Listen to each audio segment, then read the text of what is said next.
Good afternoon, everyone. I'm opening up this meeting to the Platting Board at 1 p.m. Madam Secretary, the roll. Plotting member Shabeta. Present. Plotting member Leaping. Present. Plotting member Gilson. Present. Plotting member Carney. Present. Plotting member Traxler. Present. Plotting member Kevin. Present. Plotting member Fonoff. Present. Madam Chair, we have a quorum. Thank you very much. We stand for the pledge, please. I pledge allegiance to the flag of the United States of America and to the republic for which it stands, one nation, under God, indivisible, with liberty and justice for all.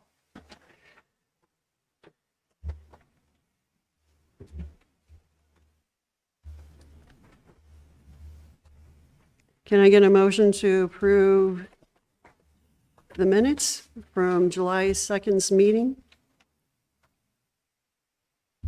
Madam Chair, I'll motion to approve the minutes from the July 2nd meeting. Thank you very much. Can I get a second? I second. Can I get a motion to approve today's agenda? Madam Chair, I move to approve the agenda for the July 16th meeting. Thank you very much. Can I get a second? I'll second it. Thank you very much. Okay, I'm going to open up. Oh, sorry. Yeah, I'm getting ahead of myself. Are there any objections to approving either the minutes or the agenda? Okay, both have been approved. Beautiful. Okay, so I'm going to open up public testimony for persons to be heard present or online for items not scheduled for public hearing. Is there anybody present that would like to speak to something that is not on the agenda?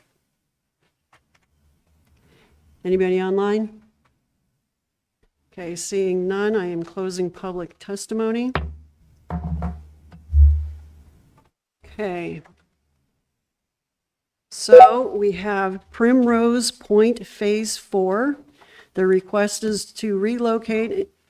Oh, We do have one person online. you lied to me. You told me no. Okay, reopen. Okay, I'm going to reopen for public testimony. Yeah, just at the end of today's discussion, I have a question. I'm learning about what this public hearing is related to because I have the land immediately south of the 8 lots proposed. So I'll just have a question at the end if that's okay. My name is Chalin Ryan, R-E-I-N.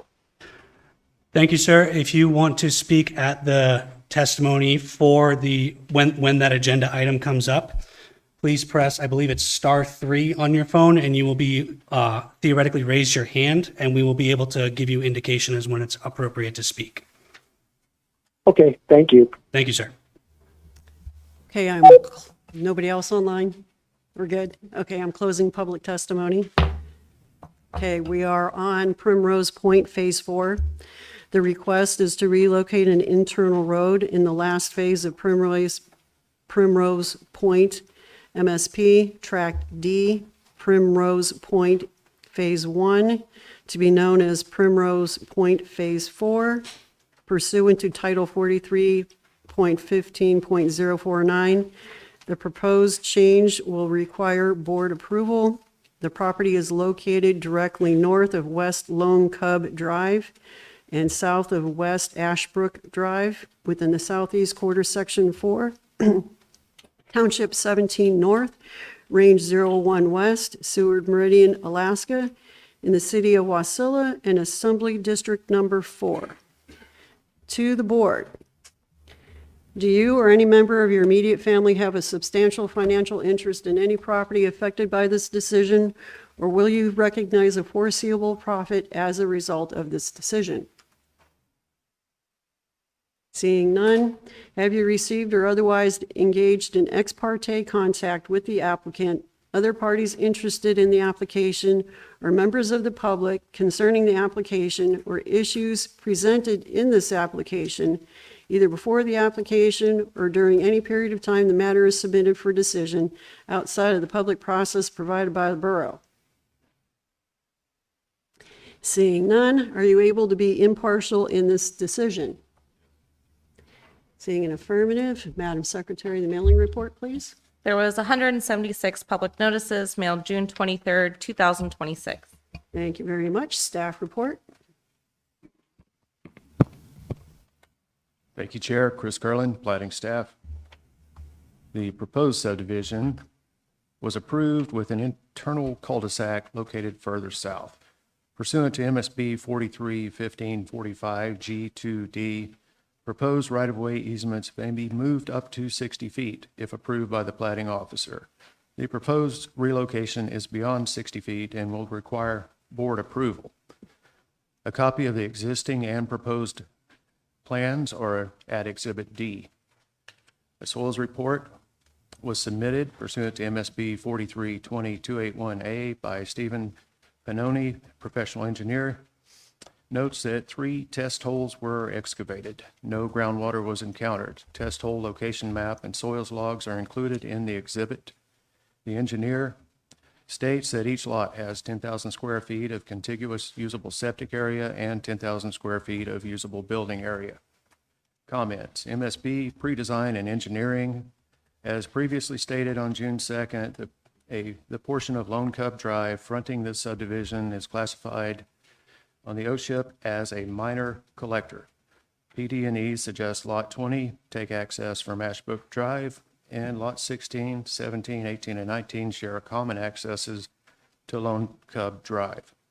Please note that per the 2022 Subdivision Construction Manual A043C, space shall be provided on these lots for turnaround so the vehicles will not have to back out onto minor collector streets. Staff notes the issue was unresolved at the time of this report. West Lone Club Drive is a City of Wasilla owned and maintained road. There was no response from the city. MSB Permit Center had no comments. Utilities, GCI had no comments or objections. MTA has no comment. InStar and MEA did not reply. Public, Kristen Bates objects and shared additional pages of concerns. Ron Orbeck has concerns about the design of each property, sewer, water, and mailboxes. Comments received after this report was written or in the handouts. Staff notes this subdivision was previously approved and this platting action is to change the location of an internal road. The plat of Primrose Point Phase 4 is consistent with state statute and Borough Code. A soils report was submitted. Legal and physical access exist. Topographic information were submitted. There were no objections received from the borough departments, outside agencies, or utilities at the time of this staff report. Case is to approve or deny the relocation of an internal road. Staff recommends approval with these 6 findings of fact and 7 conditions of approval. Thank you. Thank you, Mr. Curlin. Questions for staff? Mr. Levy. I'm just curious, the comments from pre-design and engineering regarding lots 16, 17, 18, and 19, are you covering those comments under your condition 4A there, where you're just simply asked to submit the design to them?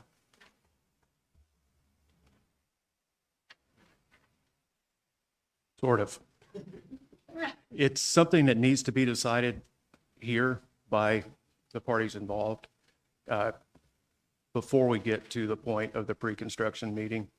It would be good to go in with this is the plan. So I'm a little confused then.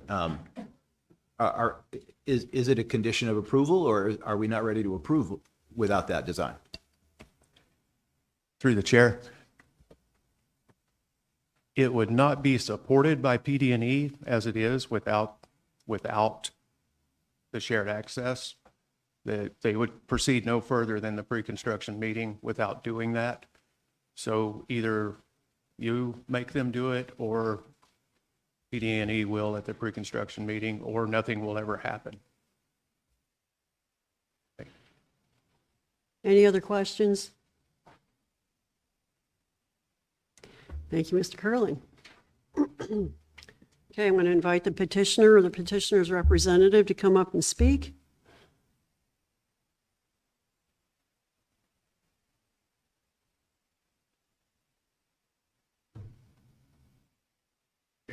If you want to press the button on the microphone.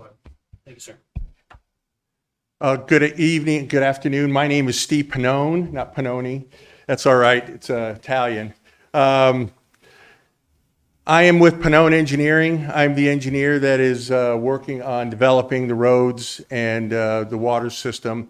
When we brought this project online, we were given a pre-approved plans. They were not stamped. They were designed by another engineer. And when we started reviewing and doing the actual design, we found that the road coming up from Lone Cub to the first intersection was greater than 10% based on the contours, and that violated the code requirements of what a road could be. And then the road going into the cul-de-sac was flat, and there was all kinds of grades that just wouldn't work. So we were able to move it by moving it about 60 feet where we show it on the plat. We are able to get and meet the codes for steep driveway or steep roads, and so it just makes the whole subdivision actually work this time. Based on the question about the shared driveway, we could easily put an easement for a hammerhead coming out of a garage or something like that. The problem is we don't know exactly where the houses are going to sit. So we could show an easement of a shared driveway and put a requirement for a hammerhead outside any house that may be built on those 4 lots or 5 lots, 16 through 20. Other than that, everything else stays the same. It's just fixing it based on the actual topography. I don't know why it was approved originally with a greater than 10% grade, but it wouldn't work. And all we're trying to do is just fix that issue there. I'd be open for any questions, if there are any. Mr. Levy? I guess the question is, obviously, the shared driveway and access to the streets is a hard stop with PW or the Public Works pre-engineering. As the developer, would you rather have it laid out on the plat approved by the board, or move forward and work it out later in the process with pre-design? Obviously I'd like to do it in pre-design. We'd like to move forward with this, start getting things moving on this. We would, obviously when we do schedule a pre-construction meeting, we would have design in hand when we showed up for that. Again, we're going to be making some assumptions of where a house is going to go and where these turnarounds would be. But at least we could show where a shared driveway would work, and a driveway for lot 16 would work. Mr. Young? Tyler Young, Platting Officer. This is a very common occurrence. This is not out of the realm of ordinary measures. Usually these issues are handled at pre-design and engineering based entirely on what he said. They don't entirely know where everything is going to go. We don't want to lock them into one area when that changes would need to be made. And if changes are made, they would have to come back in front of the board. So we would prefer, as the platting, to leave this to pre-design and engineering to take care of. Any other questions? Thank you, sir. Thank you. Okay, I'm going to open up for public testimony. Is there anybody present that would like to speak to this particular case? Come forward. Okay.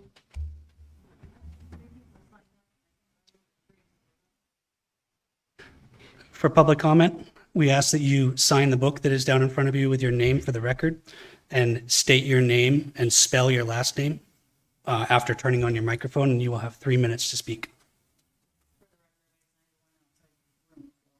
Oh, that's okay. They might be speaking at different hearings or a different event. Okay. Looks like they're all sitting right back there raising their hands. So if you want to come up afterwards, you have the same criteria. And the timer will start after you finish spelling your name.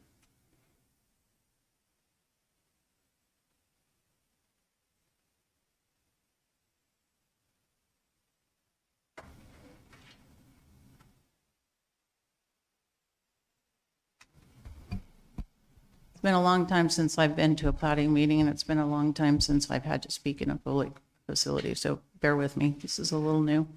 If I you would- could state your name and spell your last name, just so we could have it correct in the record. Sure.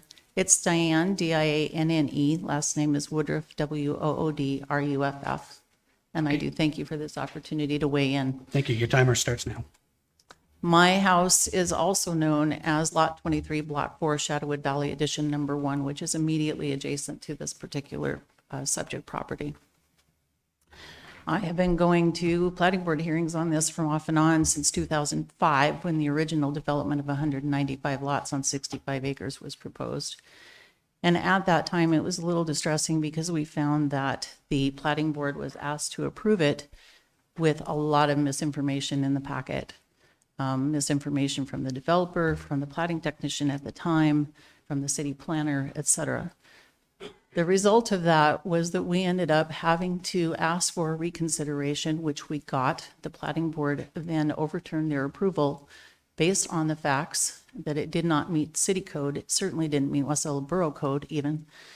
And so we ended up then going to the Board of Adjustment Appeals, which affirmed the overturning that had been done at the plating board. So I'm very concerned that all of you have the facts and understand exactly what we're looking at here before you make a decision. You're being asked to approve something that isn't set in stone. And what we're finding is that when we have things that are not solidly in stone, when the board has to make its decision, that bad things sometimes come to pass later.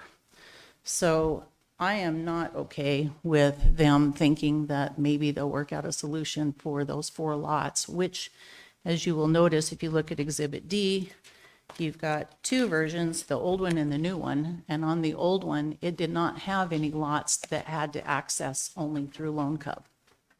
And now you've got 4 and potentially a 5th one that may access onto that. So you're looking at a very, very short stretch of road from an intersection. There's one other house that's there.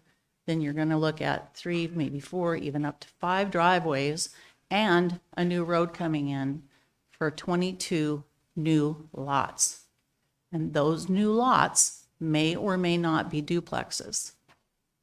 They're legal because the zoning on my side of the line is R1, which is single family residential. The zoning on their side of the line is R2, which allows for duplexes. And every other building, all 17 of them on Ashbrook as it stands now, are duplexes. So we are looking at quite a bit of traffic that may go down. And the estimate that you looked at, or the assumption made, was that 50% of that traffic would probably go the other way. If you are anywhere near the top of that hill, it doesn't make any sense to go out the other way. So we're looking at maybe 44 new families worth of traffic emptying onto that street. And it is, as noted, a minor collector. So there's concern about people not backing out into the street, which is why they're looking at maybe a potential driveway combination. I talked to the city this morning about that. They're still up in the air as to how that's going to go too. So with that in mind, I would urge you to at least postpone this, take another look at it, and get everything down before you decide whether or not it should be approved. So that's just my thought of it. We have a similar T intersection about 3 blocks from my house, maybe. And every single winter, somebody slides through that. It's a bad thing. So I know that the property is steep. It certainly presents some challenges for the developer, but they knew that when they bought the property, or they should have known that when they bought the property and planned accordingly. And this is just not a complete design that makes sense. Thank you for your testimony. Thank you.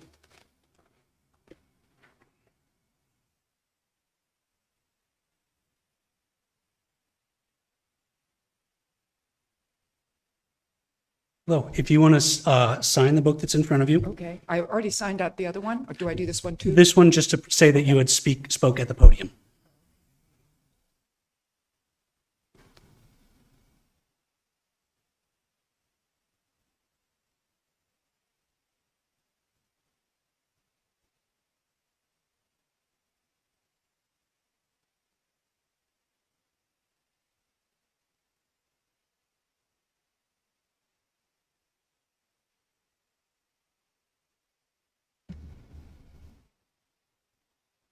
Yes, And if- hi, my name's Barb Sjogren. And if you want to spell your name, just so we Yes. get it absolutely right Yes. on the record. It's BarbShogren.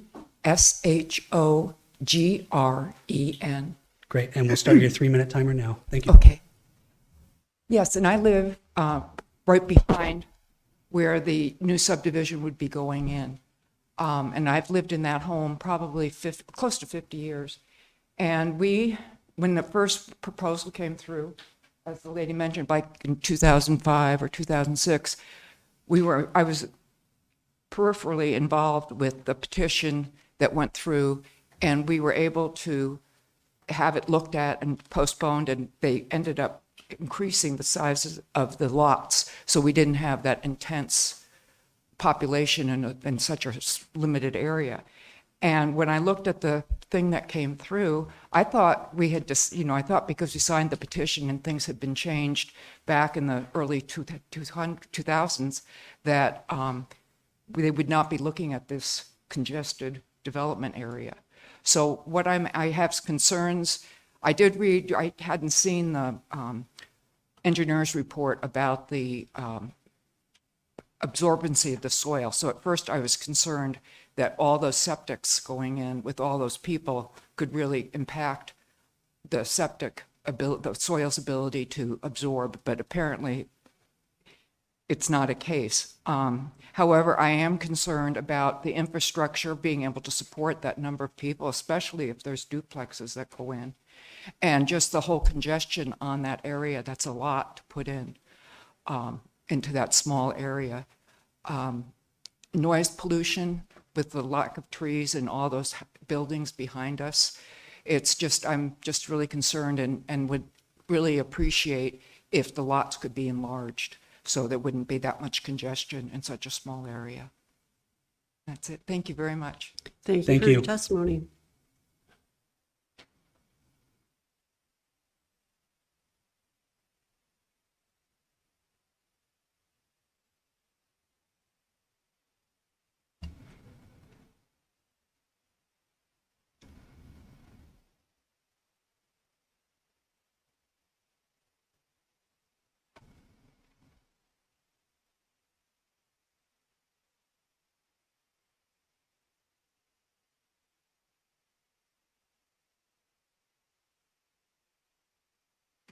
Thank you. If you could state your name and spell your name, and then your 3-minute timer will start after that. Margaret Melear, Melear. And I just moved in within the last 6 years. They've been here longer. And I appreciate seeing the original. I think in my email, that was my question. What did the original look like so we could compare it? But I think my concern also is all the homes that have been built so far behind us. I'm in lot 3, kind of behind lot 28 and 26 of what's proposed here. So what has been built close to me in the last couple of years are all duplexes as well. So I look at this small area and see 22 lots and imagine 44 families, septic for 44, a lot more traffic, a lot more, it's just a very different setup than everything around it that I moved into. So I think that's concerning as well. But I think just reiterate what they said, but I think those are my concerns as well. So Thank you for your testimony. Thank you. Is there anybody else present that would like to speak? Anybody online? Okay, I'm closing public testimony. Would the petitioner's representative like to speak again? I have nothing further to say. Okay. Can I get a motion from the board?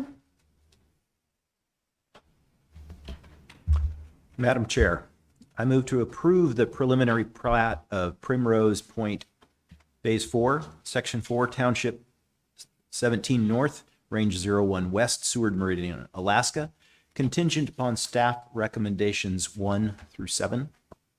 Thank you, Mr. Liebing. Can I get a second? I second. Thank you very much. Discussion from the board.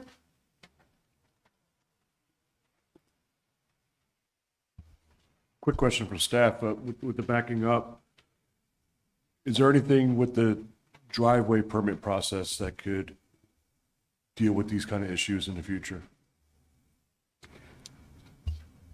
They will have to, through the chair, Tyler Young, Platting Officer, they will have to get approval for driveway permits for each new lot, contingent on PD&E's recommendations, likely involving shared access to limit the amount of driveways, and with that shared access, T turnarounds to make sure that there is area for vehicles to turn around to be able to enter appropriately onto that classification of a road.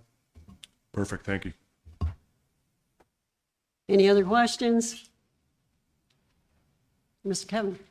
Yes, through the chair, my biggest concern is with that shared access. Shouldn't that be something on the plat that we approve prior to approval? Because you can put in a shared access easement through the platting board, and then they can design the hammerhead in the lot. Even though you don't have a specific location where you're gonna put the house at this point, I understand. But when you've got 5 lots, I don't see why you can't put a shared easement in between on the lot lines, which then gives the ability and authority for the permit process, because you can't have a driveway within 6 feet of a pin at the corner of your lot when you go from the road access to the lot. So if that's provided for the planning board to approve, then they can put the shared driveway in. Through the chair, Tyler Young, Platting Officer. Condition number 4C, arrange pre-final and final inspections with DPW per CFM, the subdivision construction manual, and submit final report to planning per F1. They are going to have to work with DPW to figure out all of those issues before platting will sign off and final recordation, before any of these lots can be conveyed out. The reason why we are not pushing towards a shared easement is because it's not just 2 lots that are affected. It's not easy to say where these which lots are going to be sharing with which lots. And I do not want to lock anyone into having to figure that out right now, when PD&E could come back and say, no, it's better for it to be over here. And then they have to come back in front of us to make all those changes. Back through the chair. And the reason I ask that question is through my own experience, is that easements can be applied after approval, but prior to final approval. Therefore, it's still approved under Borough Code, and accessibility is the same at that point as if it had been approved by the board. Even though the easement's not applied now, the easement can be affixed at the time of final platting, correct? That is correct. And Yes. that's, I think, the concern from what I've read through public comment and what's been heard here today is the concern of where the driveways are, that it's, even though it's not affirmed on what we're approving, it still has to be approved on final plat and to Borough Code. That's correct. Thank you. Any other questions? Okay, any objections? No objections? Motion passes. Next, we have Sunshine Meadows Phase 2. The request is to create 9 lots from Tract A1, Sunshine Meadows Phase 3, plat number 2014-30, to be known as Sunshine Meadows Phase 2, containing 14.84 acres plus or minus. The property is located south of West King Arthur Drive, east of North White Rabbit Drive, and north of West Cherry Lake Drive, within the Northwest Quarter Section 36, Township 18 North, Range 03 West, Seward Meridian, Alaska, in the city of Houston, and in Assembly District Number 7. To the board. Do you or any member of your immediate family have a substantial financial interest in any property affected by this decision, or will you recognize a foreseeable profit as a result of this decision? Have you received or otherwise engaged in ex parte contact with the applicant, other parties interested in the application, or members of the public concerning the application or issues presented in this application, either before the application or during any period of time the matter is submitted for decision outside of the public process provided by the borough? Seeing none, are you able to be impartial in this decision? Seeing an affirmative, Madam Secretary, the mailing. There was 102 public notices mailed June 16th, 2026, as well as June 23rd, 2026. The reason for two mailings was there was an error on the first mailing for it being mailed out too late. So that's why there was a second mailing on that one. All righty, thank you very much. Staff report. Thank you, Madam Chair. The proposed Sunshine Meadows Phase 2 is creating 9 lots located within the City of Houston city limits.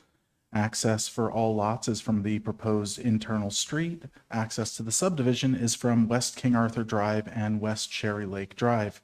Both roads are maintained by the City of Houston. Legal and physical access requirements will be met once the internal road construction has been completed. A geotechnical report was submitted pursuant to code.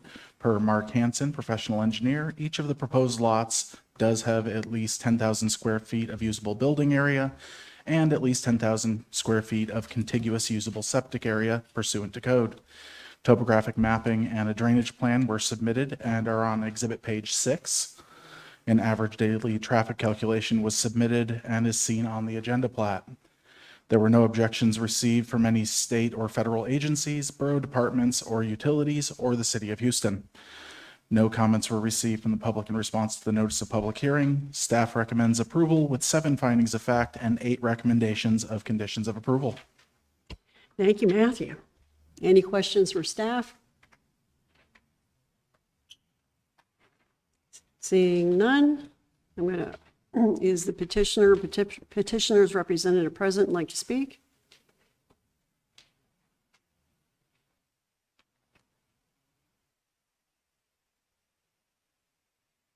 You turned it off, yeah, there you go. So it's Chris Burt. I'm with Barbell and Associates. We're just the engineering firm that's doing this for John. We have nothing to say. We've been working with the staff throughout this process, so we kind of everything that's in the recommendations we're fine with. Just note that the road, the access road, the petitioner actually worked with the City of Houston last fall. It's already constructed and built to their standards, and so that was pretty much the only recommendation on there that was something outstanding to do. Available for any questions. Any questions? I don't see any. Drop the It's hook. pretty straightforward. So. Yep, it is. Okay, I'm going to open up for public testimony. Is anybody here that would like to speak to this particular case? Anybody online? Nope. Okay, I'm closing public testimony.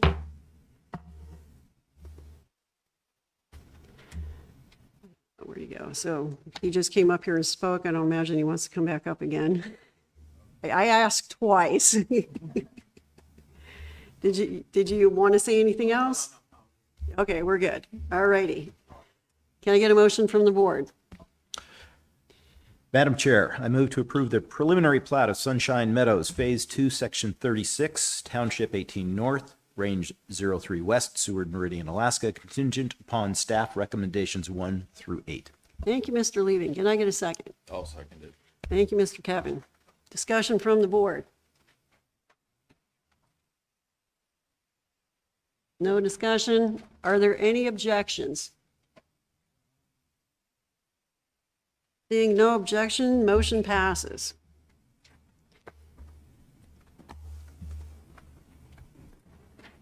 All right, next we have Starlight Subdivision. The request is to create 184 lots and 2 tracts from parcels 17N North, 02 West, 31D002. Oh, geez. And 17N02W, 31D003, and 17N02W31C002 to be known as Starlight Subdivision, containing 200 acres plus or minus. The plat is located directly north of West Carmel Road, west of South Goose Bay Road, and south of West Sunset Avenue, located within the southwest quarter, section 31, township 17 north, range 02 west, Seward Meridian, Alaska, in the Kinnick Fairview Community Council, and in Assembly District Number 5. To the board. Do you or any member of your immediate family have a substantial financial interest in any property affected by this decision, or will you recognize a foreseeable profit as a result of this decision? Seeing none, have you received or otherwise engaged in ex parte contact with the applicant, other parties interested in the application, or members of the public concerning the application or issues presented in this application, either before the application or during any period of time the matter is submitted for decision outside of the public process provided by the borough? Are you able to be impartial in this decision? Madam Secretary, the mailing report. There was 63 public notices mailed June 16th, 2026 and June 23rd, 2026. Thank you very much. Staff report. Thank you, Chair.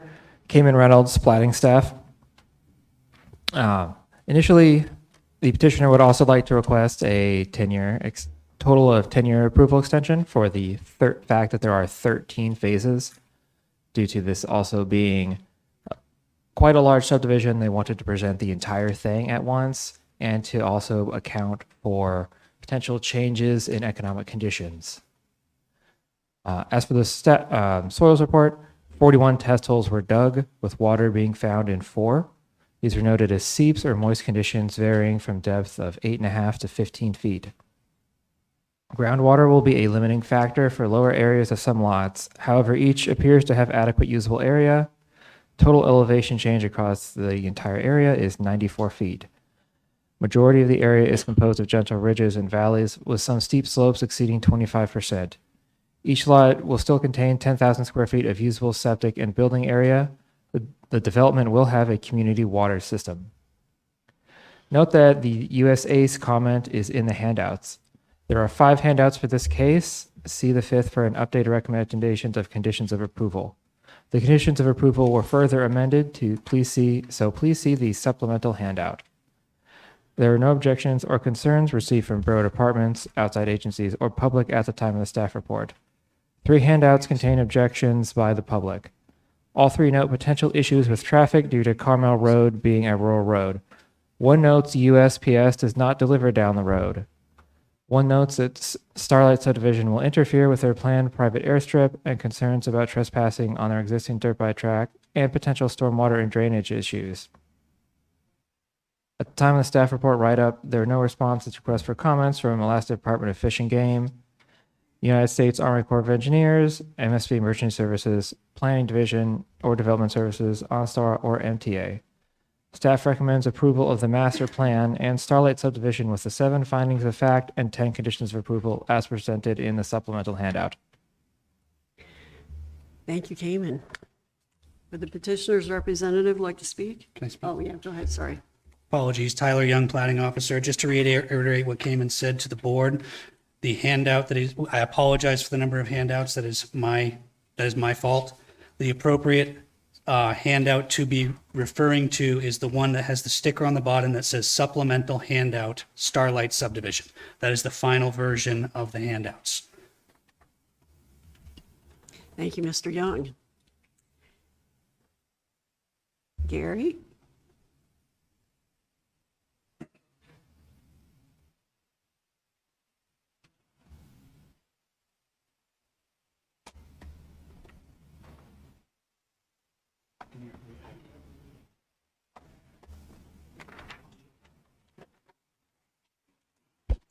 Gary LaRussa with Keystone Surveying, representing the petitioner who's here today. Tyler, it wasn't your fault. It was actually behind the scenes, the conditions changed because Tyler did the proper research, and it was a good thing, and he should be thanked for that. But anyways, there's no fault there. He did good. And then Cayman stole what I wanted to talk about, which was that we're asking for 10-year approval. As I said in the submittal letter, hopefully you read it. A lot of people would have brought their subdivisions in pieces, so you'd never know the whole thing, and traffic wouldn't be planned properly. We don't do that. We bring it in all at once so you could see what's going to happen and make sure that everything is properly accounted for. If you notice, you'll see there's a through collector right away to the unsubdivided property. It's 80 feet wide. It actually fits a collector road. Anyways, I know it's just a brief overview. So Carmel Road is classified by the borough as a minor collector. That's where traffic is supposed to go. This is a step above residential collector. So it's that's where the traffic goes.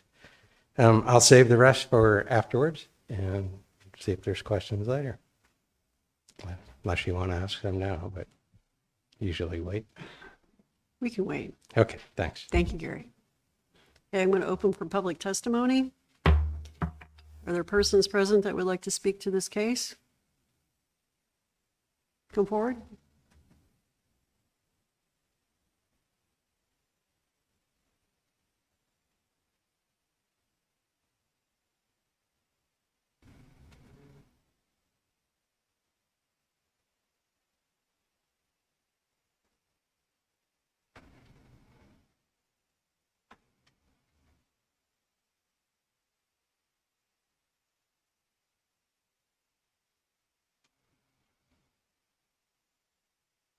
Thank you, sir. If you want to state your name and spell it so we make sure we get it correct in the record, and then your 3-minute timer will start once you're done. My name is Paul Griffin, Griffin, Paul. Speaking on behalf of this Starlight subdivision, I own a 30-acre and 40-acre plot just to the west of that. I did submit a little written statement and some maps to you guys. Oh, I'm sorry. First time ever doing this, yeah. Like I was saying, I own a 30-acre and a 40-acre just just east of the west line on Starlight property or development. I submitted a little sheet and a map yesterday. We have had plans on developing our property. We do have snow machine track, motorcycle track. There is a picture of our airfield on it. We are not opposed to the neighborhood going in, other than the first public hearing notice that we got. The first time that was canceled and rescheduled to this one, we had absolutely no idea any of this was going on. We're showing concerns for Carmel Road, the excess traffic. Yes, we do want to develop also, but our development would be a much smaller development in the neighborhood and would not cause as much traffic influx on the roadways. It does appear, I have read over some things. This is my first time getting the full scope of work or the documentation that you guys have provided us. My concerns are, once it's developed, once lots are sold off, to make people aware that are buying those lots of noise concerns coming from our property. There are cases going on, or there have been cases in the past to where motocross tracks, snow machine tracks, airplane fields, stuff like that do generate a lot of noise, starts getting complaints and can affect our viability to develop our property the way that we want to. Nothing has been brought on to the plotting committee for our property. We have talked to a surveyor. kind of got a general idea of what we want to do. It is by no means the final statement. That's why we haven't submitted anything. This is our 10-year plan to develop our property also. And we just have concerns on putting in a 185 unit development right adjacent to us. That's all I have to say. Is there any questions? Thank you very much. Thank you for your testimony. Thank you. Anybody else?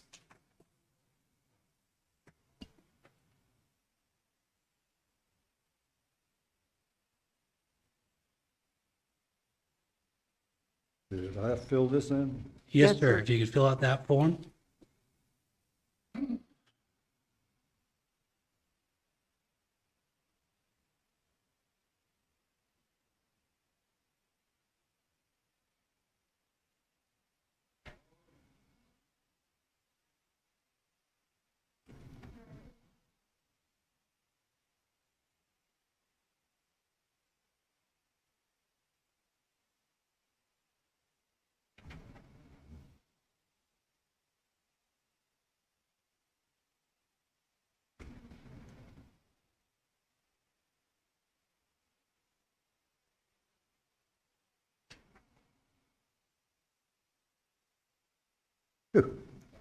I think I made it without my glasses.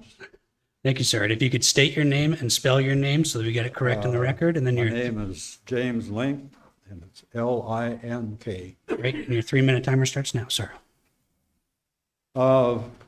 This is something that I don't do that often, so I'm basically here to get in the system. I have no information, very little, just a notice that they were going to do it. That's the only information I have. So it's wide open as far as I'm concerned.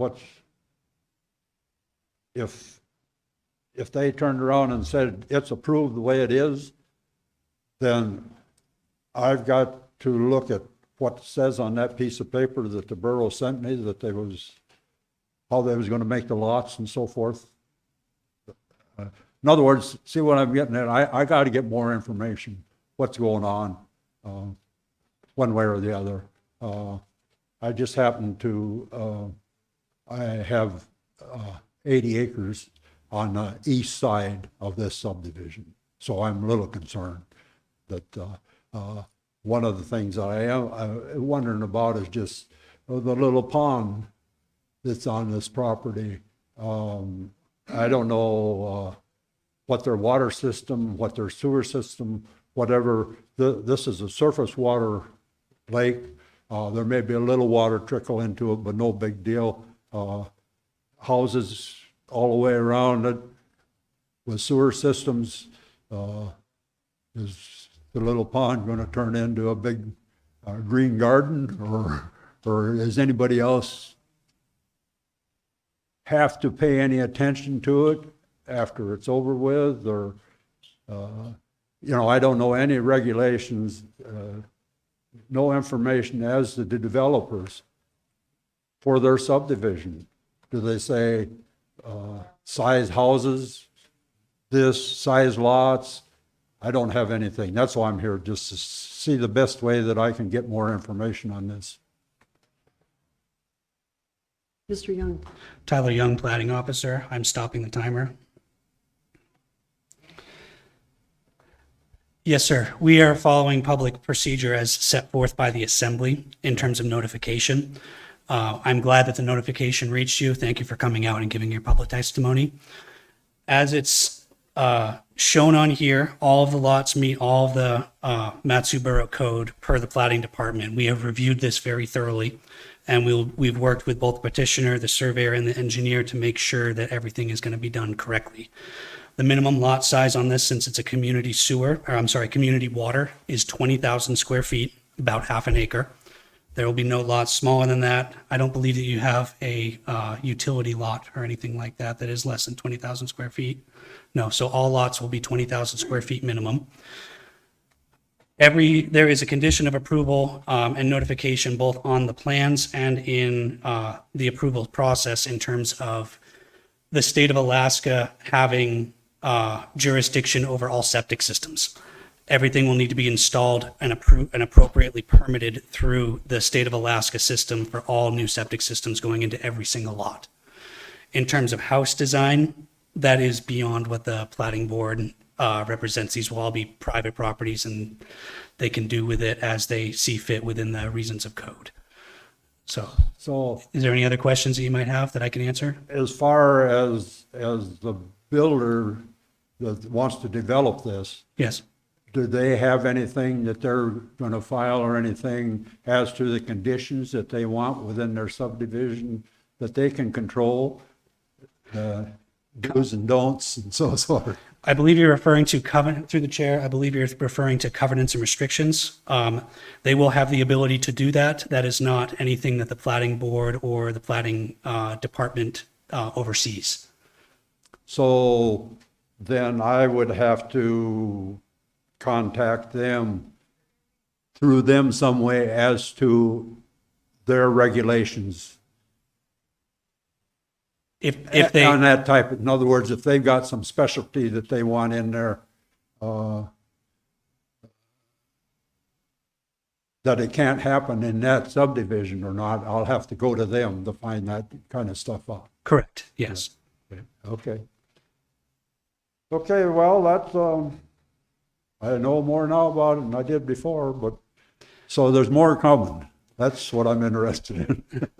This is the big picture. Right. This is what's going to happen over, if approval takes place, this is what will happen over the next 10 years. Right. It's Okay. not all going to happen right out of the hat. Yeah, I didn't figure they were going to run me off right away, no. No, sir. I don't have one of my business cards. Actually, I do. I do have a business card down here. I highly recommend you reach out to me if you have any further questions as this process continues. Yeah, if you could bring it down. Thank you. And I'd be happy to answer any further questions or direct you in the right direction. Okay. Thank you. Thank you, sir. Do what? Oh, thank you.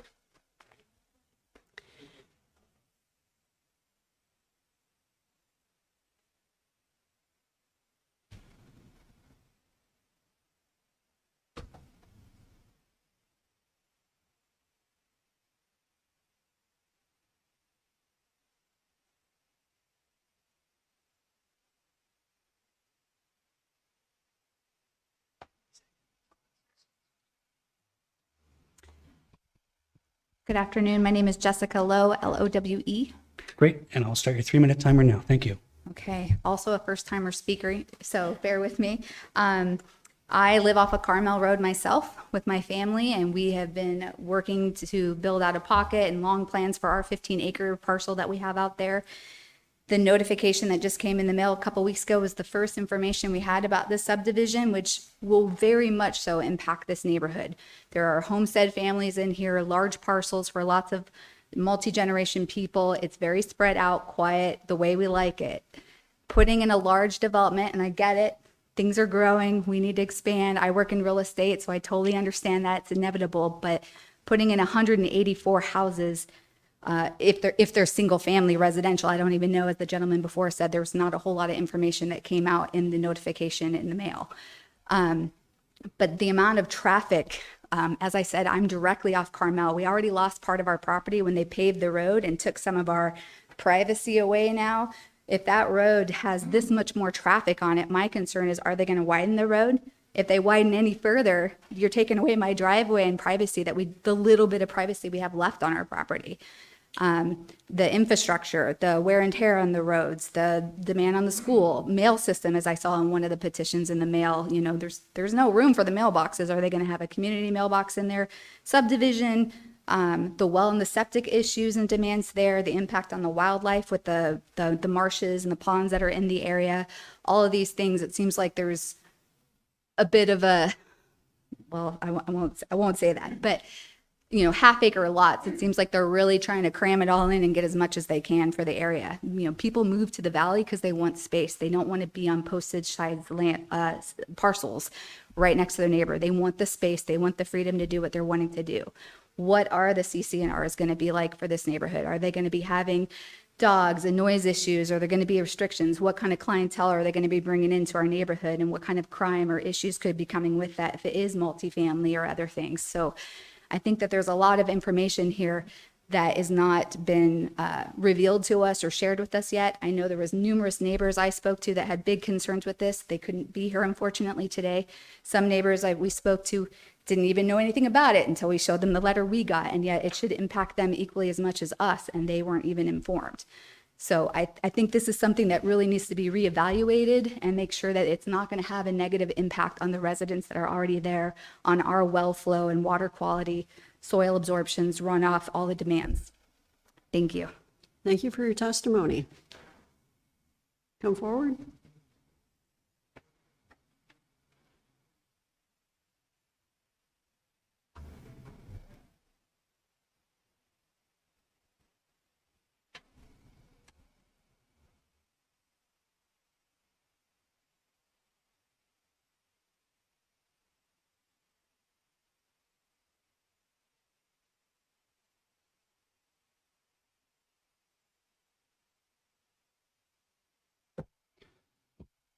Thank you, sir. If you could state your name and spell it so we get it correct in the record, and then we'll start your 3-minute timer. Yes, sir.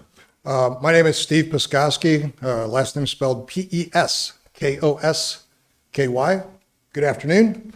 I don't know the young lady that just testified, but apparently we're neighbors.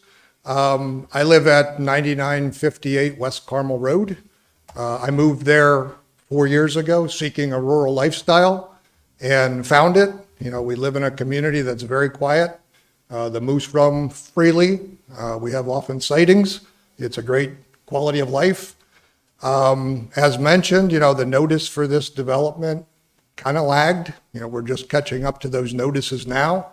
But I live directly across from Starlight. So you can imagine I'm less than enamored to wake up and see the forest clear cut across the street from me, and to understand that there's going to be 184 new neighbors on my doorstep in high density development. That's not attractive to me as a resident of the community. That's not what I moved there for. But more appropriately, a lot of folks have mentioned West Carmel Road. The section of West Carmel Road where this development is taking place is barely a 2-lane gravel road. During times of weather, which is now and other times, frequently washboarded out, lots of potholes, very difficult on washing out. I'd like to understand, and I have big concerns about, what is a supporting infrastructure for Starlight? The supplementals you mentioned, Tyler, I didn't see those. Those were kind of not accessible there, so it may be addressed in there, but it's difficult passing the section of Carmel Road where I live on now. When you put that amount of traffic over time on, what are the plans to develop this? As we mentioned, if we pave it, all of a sudden that encroaches on our properties. If we don't do something to improve it, it's not really suited for hundreds of new vehicles coming on through there on a daily basis. So I do have significant concerns on the road, noise, quality of life, et cetera, and these should have been addressed before some of these notices caught up to us. Those are my opinions and my thoughts. Thank you for listening. Thank you for your testimony. Anybody else present that would like to speak? Sir? Sir, please come forward. Sorry. And I apologize. Can you state your name just so we have it for the minutes? Paul Griffin. Thank you. I was just wondering, have you guys read or mulled over, or whatever you want to call it, any of the turned in statements that have been brought into you guys? Yes, sir. Like the one that I have turned, okay. Can you fill us in on any kind of comments that you guys might have on what you have learned from the public? Who this is going to be, impacting, I have one comment about the roads. That is a road service area issue, not a plating board issue necessarily. So if you got problems with your road, you need to direct it to your local RSA. Okay. Other than that, I don't have any comments. Tyler Young, Planning Officer. We read every single comment. Every comment gets entered into the public record, and it is kept in perpetuity. So we hold on to every single one of those comments in relation to this subdivision for the entire time that we will have access to the subdivision, which is, we keep records indefinitely. Right. We don't destroy anything, and everything stays in-house. Platting deals with Matsu Borough Code Title 43, and that is subdivision regulations as set forth by the Matsu Borough Assembly. Correct. We sympathize, but we only have a certain amount of power as the government to tell people how to use their private property. Correct. And this meets code. This meets the proper code that has been put forth. Okay. So that's as far as we are able to do it. That's as far as our purview goes. Okay. No, I was just, like I said, it's first time here, first time ever trying to deal with this. Trying to get understanding of the whole entire process. Absolutely. And I recommend you reach out to my office and we can discuss it further. Could I get a call? Of course. Would you like a card? Please. A couple? Can you bring that down? Thank you. Of course. Thank you. Any other public testimony?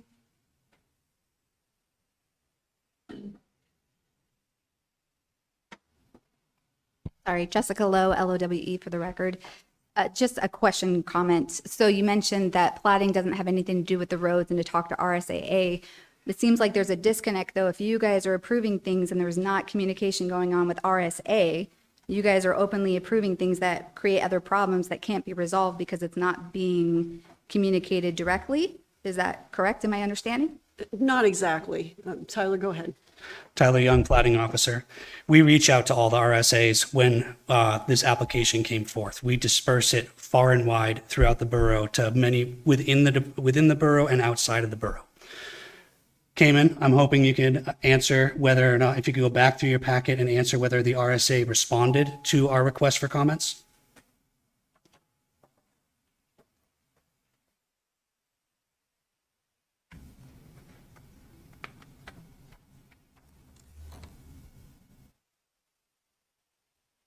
None of the RSAs responded.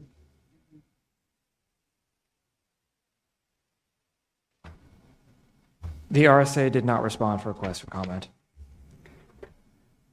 We tried, but we do not require them to respond if they choose not to.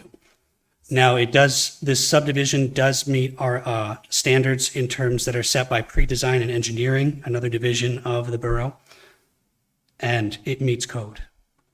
So if they don't respond, it's just the residents of the area who have to suffer the consequences if there's not a solution. Well, you can go to the local RSA board meetings Right. and express your concerns there. Okay, thank you. Madam Chair, question for staff. Okay. Tyler, what is, because no one's mentioned it, what is the classification of Carmel? Did you, I heard him mention the other subdivision road. Oh, Carmel as well. Oh, I missed that. It's a. Yeah, we can't hear you. Same problem. Is Carmel is a minor collector or It's a not collector? working. So, Carmel is. I thought you were talking about one of the subdivision roads inside. So Carmel is a minor collector. Okay, thank you. Matthew. Thank you, Chair. And as Tyler lightly touched on, PD&E reviews these. They are the department in the borough that is over top of the RSAs. So if roads are not currently certified to standard, our Public Works Department calls it out as something that needs to be addressed. Obviously, if the roads are already certified to standard to meet the requirements, it wouldn't be on the developer to upgrade them further because they should already be at that classification. That's where Public Works weighs in and makes sure the roads meet the requirements as part of the subdivision process. Thank you, Matthew. Anything else? Close public testimony? Oh, Do we have no. any more public? Anybody online? No? Last chance, anybody else that would like to speak? Being none, I'm closing public testimony. Gary, you're up.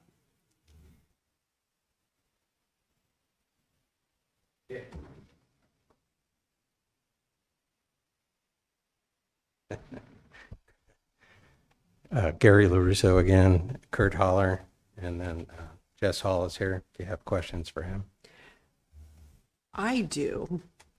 So the community mailboxes, are there going to be community mailboxes? I'm pretty sure the Settlers Bay, yes. Is there a location designated for the community mailboxes? They're designated by the Postal Service, so we don't get to pick and choose where they go. Okay.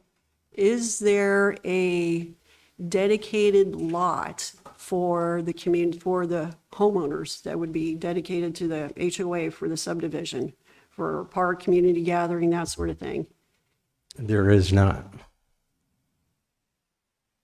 Could there be? That's a lot of lots to not have one designated for the community to have for a park and a community gathering. And who would maintain the park? Well- And who would own it? The homeowners association? I've seen this in other developments. I lived in one, I used to live down KGB, kind of across from Carmel. And they dedicated the lot that they used to mine gravel. And the homeowners association owned it. And we had to fill it in, and then we bought the equipment for the park for the kids to hang out in. I think that's somewhat normal. Would you like to speak? Well, I can answer that. There won't be a homeowners association in here. There will be restrictive covenants in the subdivision. But we don't have planned for an HOA. And that goes beyond that. I We do understand. have plans for mailboxes. We have to work that out with the post office and Public Works on where it goes. So they both have to agree where we're going to put them. So those will be in there. Senator, yeah, I asked outside of Title 43. And I'm not supposed to do that, but I'm sure the public was probably curious about that question too. So I asked About what? if there was going to be a park, a designated lot You know, for a back park. to my submittal letter. Most people would bring this in pieces, and most people would never even ask that question when it comes in pieces. But we brought it in as a whole project so you could see the whole project. When I was on the Title 27 committee, which is predecessor to 43, there was an attempt or a lot of conversation actually about requiring a park or an open space lot in every subdivision that went in. And it just wasn't feasible to do that or require it. And the borough didn't want to take them, was the big issue. It's like, yeah, sure, but, you know, we want to dedicate it to the borough. They don't want it. They'll tell you they don't want the liability for it. How do you control that? How do you keep it just to the subdivision owners? You can't. You get everybody coming in there. It's not a feasible thing unless it's done by a municipal organization and they have a parks department that takes care of it. That's the only way those things function. There's a lot of lawsuits right now in this valley over open space and access to lakes only because they're not being maintained. So it's out of 43, but you asked the question, so. Thank you for I can answering answer it. Well, just to go back, I've been developing for a while. And many years ago, we tried to put, you know, open space part in there, and the borough wouldn't allow us to even put it on the plat because we didn't have an HOA, but we wanted to put that space in there, so it's not really an option. Thank you. Any questions? Just a quick question for staff. With this new subdivision, obviously the traffic volume increasing, automatically you guys would trigger the developer to redevelop Carmel Road if the numbers made it necessary, correct? Tyler Young, Planning Officer, through the chair. This has been vetted by PD&E, and Carmel Road already meets the standard to be able to handle this subdivision. I'm just, for the public, that's something that's alleviated. That's something that's alleviated on some kind of level and looked into. Yes. All right, thank you. Mr. Chiavetta, through the chair.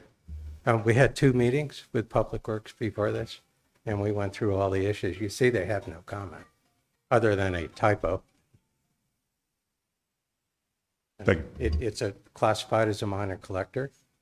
It's 23 to 24 feet wide or more. It meets the standard. It's this subdivision, we're asking for 10-year approval, so there isn't a heavy load up front, which is what would happen if it didn't have a long approval. Everything would come in at once. This gives the borough, it's the borough's responsibility to build and maintain those roads. And when a traffic reaches a certain point, they will have to do that with the tax money derived from here and everywhere else, and everyone that uses the road. There's other subdivisions going in the area that I know of. Platting does too. It'll get to a point where RSA will have to spend some money there, and that's the way the borough works. Thank you. That was kind of my That's the whole point, that there is a grand master plan. It's not just willy-nilly. And when the requirements are there and the requirements are met, RSA is going to do something. That's up Hopefully. to that's, you have to talk to your RSA people, and, well, you know that. You have to talk to them and make it a priority for them. It's always the squeaky wheel, who's squeaking the loudest, though. Madam Chair. If the question I think was asked and maybe danced around was the condition of the road surface in this area, I'm very familiar with, is because it was washboardy. And the road is wide, plenty wide. There was no discussion from the RSA or anything about, because that would be the RSA or Public Works that would be required to pave that section. I don't think it's something that would fall on the builder developing the land to pave it at this point. Is there a room for discussion with that for them as this development goes forward? Because it's obviously not being all developed at once. So that's the whole reason for the 10-year plan. Is that something that can be conditionally approved? Mr. Young? Through the chair. Is your question, can you repeat your question? So the concern from public was the road surface Yes. in that location. So from the gravel beginning to where this section is a quarter of a mile roughly, maybe, that's not paved. So the concern from public is road condition. Is, I guess it's it's outside of Title 43 for us. It's a road condition RSA issue. So for us, it's not even something we consider. That's correct. As the road is constructed, it may not. Eventually, this road is going to require maintenance beyond the level that is going to have it, and that will gradually increase. Eventually, that maintenance is going to cost more than what it would be to just pave the road. So eventually, there's going to be a break-even point when the RSA will pave that road. I don't know when that will be. That's outside of my division. But it will happen eventually because it makes financial sense for it to happen. Correct, but for plating responsibility for the plating board, even though the concern from public is access, it meets code, we don't have control over the road surface in our decision. We're deciding on the appropriateness of the subdivision following code. We can understand public comment and concern, but we can't let it decide where we go based on the department that's responsible for that. That's correct. And I want to make sure people outside understand that. That's right. Thank you. Any other questions? All righty, gentlemen, thank you. Thank you. Thanks. Can I get a motion from the board? Madam Chair, I move to approve the master plan of Starlight Subdivision, Section 31, Township 17 North, Range 02 West Seward Meridian, Alaska, contingent on staff recommendations 1 through 10 to also include a 10-year approval plan for the master plan, which I don't see in the 1 through 10 submittal. Can we include that, or does that have to be a separate vote? That can be included. Okay, beautiful. Can I get a second? Second. Discussion from the board? I'd like to offer this comment, not necessarily germane to this, but I know a lot of people will probably leave immediately after a vote on it. So I would just, the issue of an existing road which was designed to a certain standards, but may have fallen into disrepair and causing a lot of problems for everyone, and the concerns associated with that. I have been told that it is a fairly effective tool to use the Matsu problem reporter. It's an online system. And if you and all your neighbors complain about the current condition of Carmel Road, I have been told that it's an effective way to get some assistance in that regard. Because obviously there's some disagreement about whether Carmel Road is in good shape or not. So I only offer that prior to everybody leaving after the vote. I concur with what you said. Definitely use the problem reporter. They will respond. They will get back to you about that and resolve the issue. Any further discussion? Mr. Carney? Madam Chair, I just have just a couple comments because, again, like Mr. Leaving said, I think the public would like to hear these things, maybe helps out the mind or maybe give them understanding of the process. First of all, I've developed. I own a real estate brokerage. I build homes.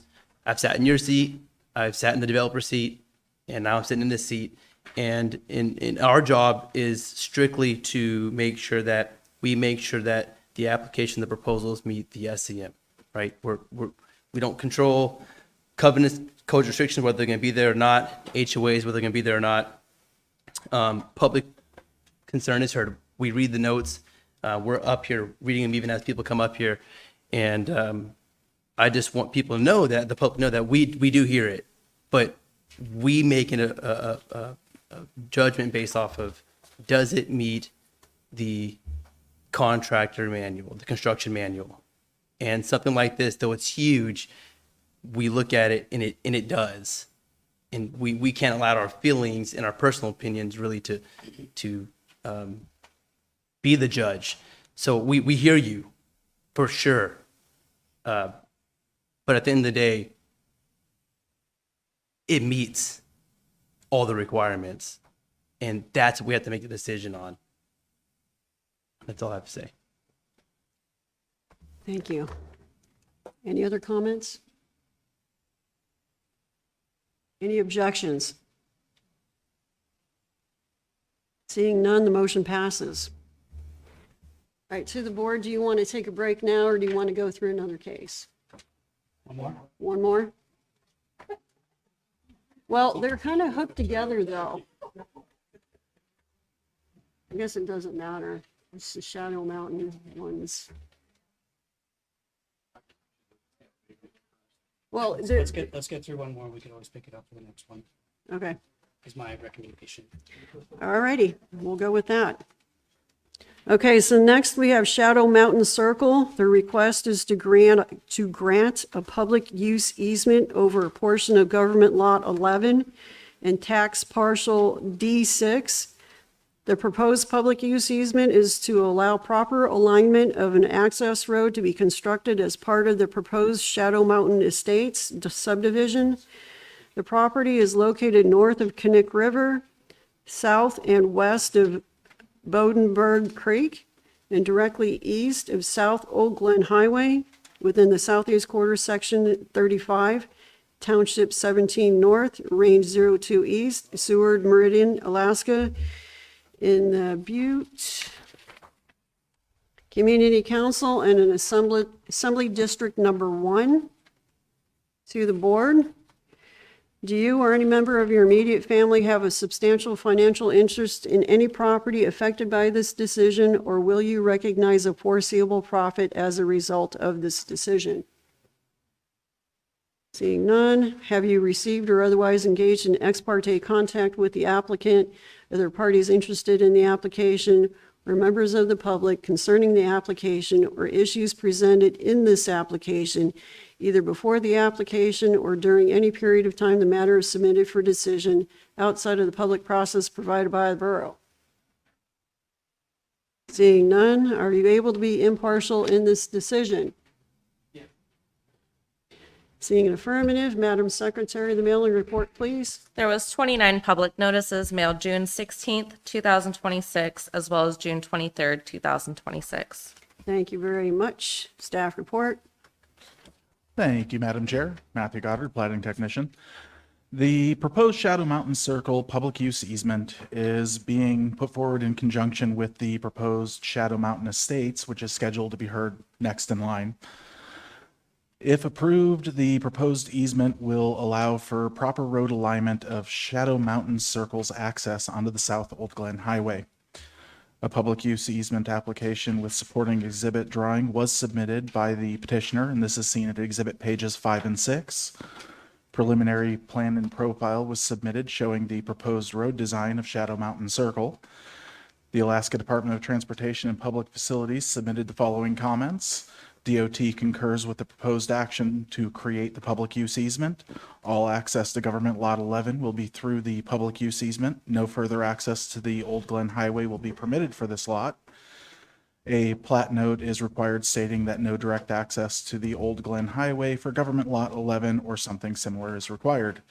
Platting staff notes that a plat note will be added as a condition of approval for the proposed Shadow Mountain Estates, which is where an actual recorded plat would be, applicable.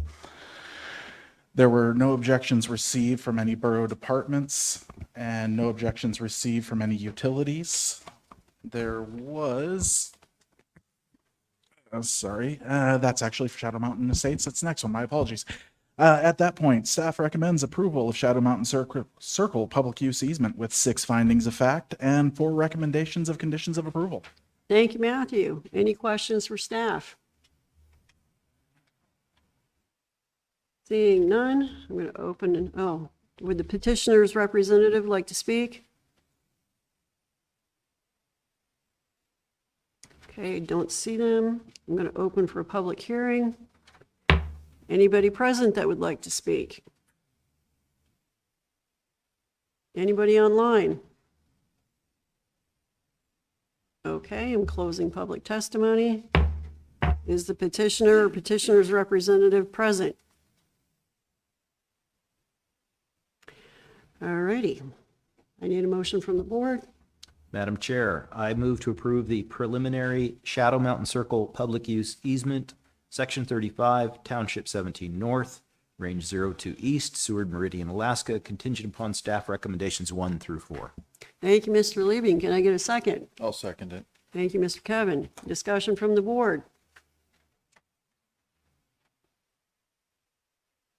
No discussion from the board. Any objection? Seeing no objection, motion passes. I recommend going one more since it's directly and related to this Right. case before having one more.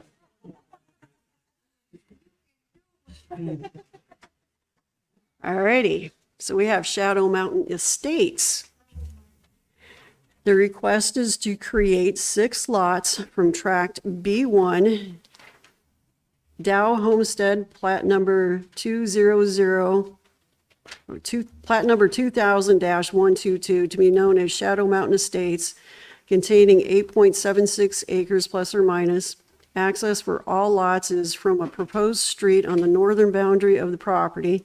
The property is located north of Knik River, south and west of Bodenberg Creek, and directly east of South Old Glen Highway within the northeast quarter, Section 2, Township 16 North, Range 02 East, Seward Meridian, Alaska, in Community Council Number 2, Butte, and in Assembly District Number 1. To the board. Do you or any member of your immediate family have a substantial financial interest in any property affected by this decision, or will you recognize a foreseeable profit as a result of this decision? Seeing none, have you received or otherwise engaged in ex parte contact with the applicant, other parties interested in the application, or members of the public concerning the application or issues presented in this application, either before the application or during any period of time the matter is submitted for decision outside of the public process provided by the borough? Being none, are you able to be impartial in this decision? Being an affirmative, Madam Secretary, the mailing report, please. There was 23 public notices mailed June 16th, 2026, as well as June 23rd, 2026. Thank you very much. Staff report. Thank you, Madam Chair. Matthew Goddard, Platting Technician. The proposed Shadow Mountain Estates is creating 6 lots. Construction of Shadow Mountain Circle is being proposed to serve as access for all lots. A preliminary plan and profile for the construction of Shadow Mountain Circle was submitted and is seen at exhibit page 9. A geotechnical report was submitted certifying that each lot being created will have a minimum 10,000 square feet of contiguous septic area and 10,000 square feet of building area. Topographic mapping and as-built information are shown on the agenda plat. Per the provided as-built, there is a cabin on proposed Lot 3 within the 33-foot section line easement. This structure will need to be removed prior to recordation. There is also a well located within the section line easement that will either need to be vacated or an encroachment permit obtained. Either one would cover it. Both of these are seen at recommendation number 6. Alaska Department of Fish and Game has no objection, but does note that Bodenberg Creek passes through Tract B1. Bodenberg Creek is an anadromous fish water body and provides habitat for chum, sockeye, salmon, as well as resident fish species such as rainbow trout. It has been determined that dividing the lot into 6 lots does not require a habitat permit at this time, but it may be required if the property owner intends to cross the creek in a vehicle or ATV-type machine, withdraw water, modify banks, or has work within the water location or at the water line. Alaska Department of Transportation and Public Facilities has the following comments. No direct access to the Old Glen Highway for proposed Lot 1. Add a plat note stating that no direct access to the Old Glen Highway for Lot 1 or similar. This is seen at recommendation number 7. Apply for an approach road review for Shadow Mountain Circle connection to the Old Glen Highway. Access permits are legally connected to the physical lot that they are connected to, and therefore the applicant needs to be the owner of government lot 11. In your handout packet, you will find a revised list of conditions of approval, adding the recommended condition number 8, which states obtain an approach road permit from ADOT and PF, provide plating staff a copy of the approved approach road permit. The borough's Department of Public Works Pre-Design and Engineering Division had the following comments. An ADT estimate will be required for the proposed subdivision. Staff notes that an ADT has since been received and is at exhibit page 17. PD&E further notes that the road shall be centered on the section line easement from station 4+47 to the end. Please confirm the extent of the Old Glen Highway. Staff notes that this will be handled during the final review process as seen at recommendation 4D. Code compliance submitted the following. A large portion of the property is within the 500-year flood zone. The cabin on proposed Lot 3 is encroaching into the section line easement setback and will need to be addressed. Please check to see if the structure qualifies for legal nonconforming. If it does not qualify, then it will need to be relocated per ordinance 17.55. This is at recommendation 6. Matanuska Telephone Association notes that they have a cable run to parcel D6 that will need to be relocated when the road is constructed. This is at recommendation number 5. After the staff report was written, there was one comment received from the public in response to the notice of public hearing. Kim Mahoney, a property owner to the north, has concerns about their existing driveway currently located where the proposed Shadow Mountain Circle will be and the impact to drainage. Staff notes that the driveway connection, while may need to be realigned, will be properly joined up to the road once it is constructed. That's part of the construction requirements when affecting driveways that are existing. Staff recommends approval of Shadow Mountain Estates with 9 findings of fact and 11 recommendations of conditions of approval. Thank you, Matthew. Would the petitioner's representative like to speak? Nope. Going to open for a public hearing. there anybody present that would like to speak to this particular case? Anybody online? No? Yeah, I'm closing public testimony. Petitioner? Nope. Motion from the board?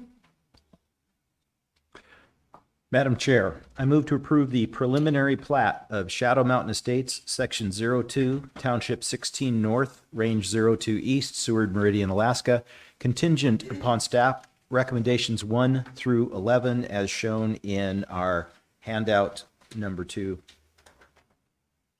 Thank you, Mr. Liebing. Can I get a second? I second. Discussion from the board?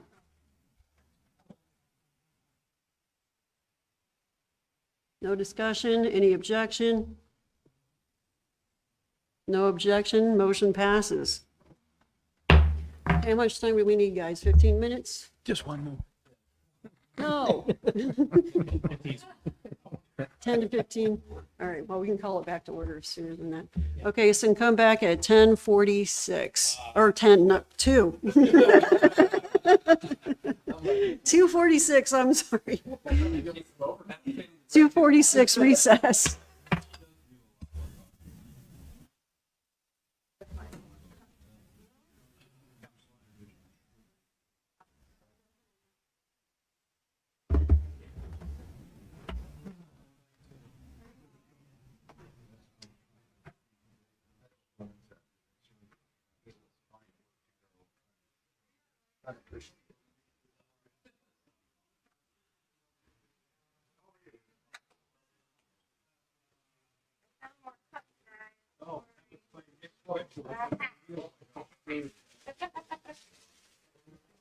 I won't doze off at all after this. Yeah, you're a thud. Look at this motley crew.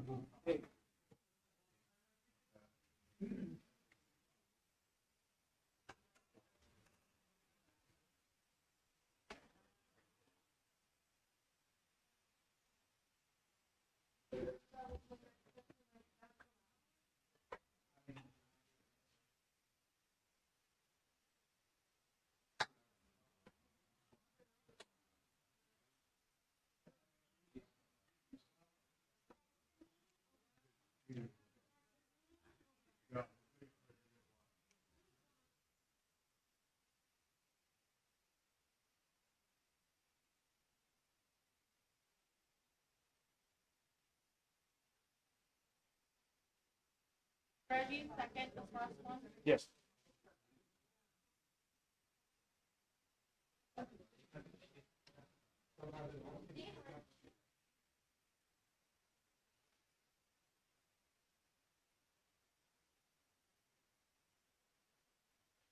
I don't like sandwiches, but what's the sandwiches? I don't know. I don't know what that. Oh, there are the sandwiches. You guys find them? Yeah, There was a plate. Let me go grab some. Oh, Christian, do you want one? No. Oh. there's other snacks there for you guys. I don't want a. Yum.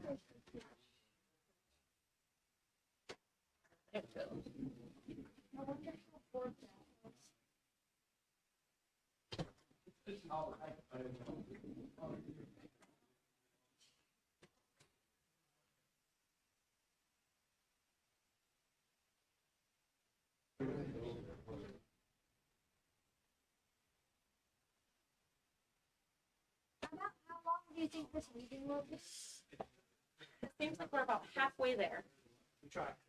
I know. I hope it's a little bit quicker.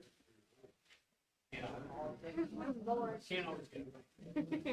Little mistakes happen. Behind the scenes, we're actually. No, I don't think God would take us to that gym. No. That guy. You can if you want. Oh, please don't. It makes me so angry. No, we don't. We're doing. doing everything we can to get out of paperwork. And then we keep every copy of the electronic file trash. You managed to put the paper copy. Yeah. Is that what happened? Is that what happened with the condos? They couldn't put that. Yeah. I have to feel about this.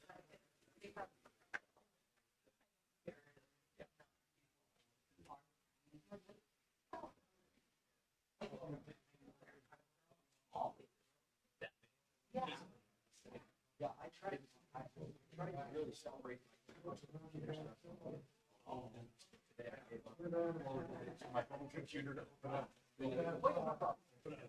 Chromebook just let me think about that. I'll get back to you. Shit.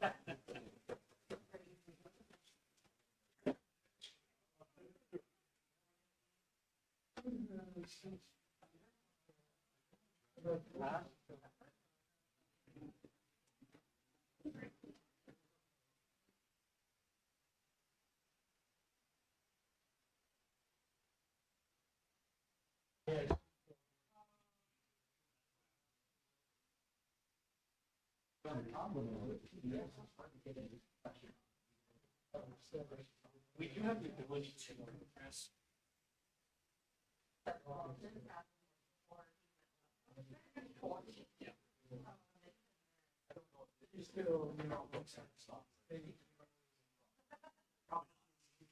They would sit there and chuckle.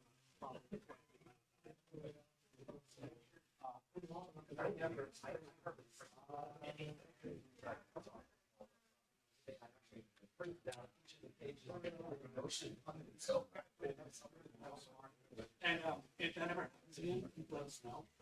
We can figure out a different route to get the information. Or we can, we have no problem printing out the information. Activity division. So if that's ever the case.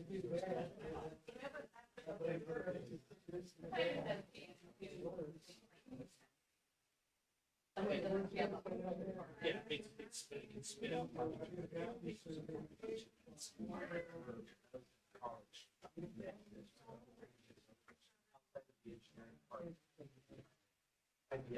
Contract.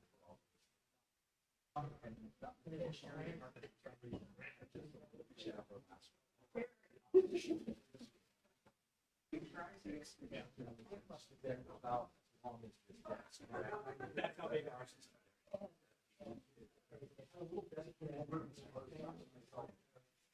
The guy that lives in there, he just waits for the lights to come on to come out and service it. That's magic for us. Yeah. Yeah, he did it. It's like 10 seconds. Yeah. It's like watching a NASCAR paper. No, I know our copier is so large that I don't know how they got it and where it's at. I really don't. You know, in terms of navigating orders, they must have just cleared out Pam's office and just said this is all. Yeah. And, you know, it took them probably days to get. I'm sure that the reason for that. Yeah, probably. Yeah, it was either printing or being served. It's cool.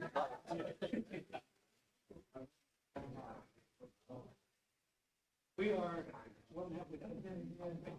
Yeah.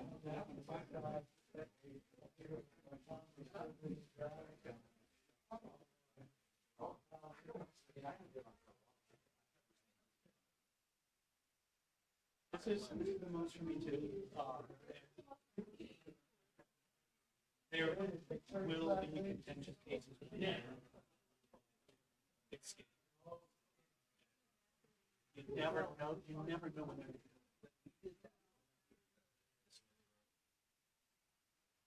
That was, I wouldn't say that there was.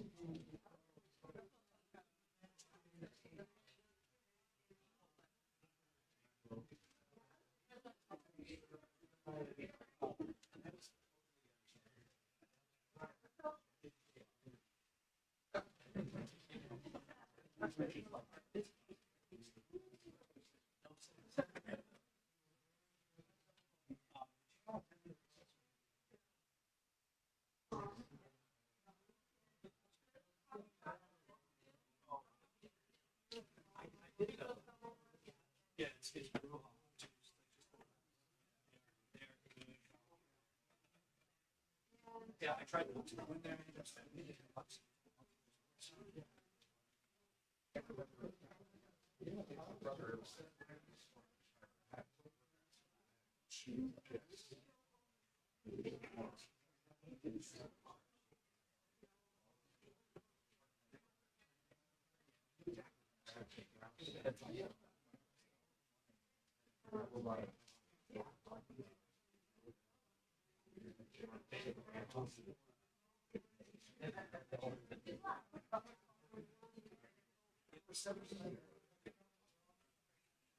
Actually, I follow that logic. So I follow my scores.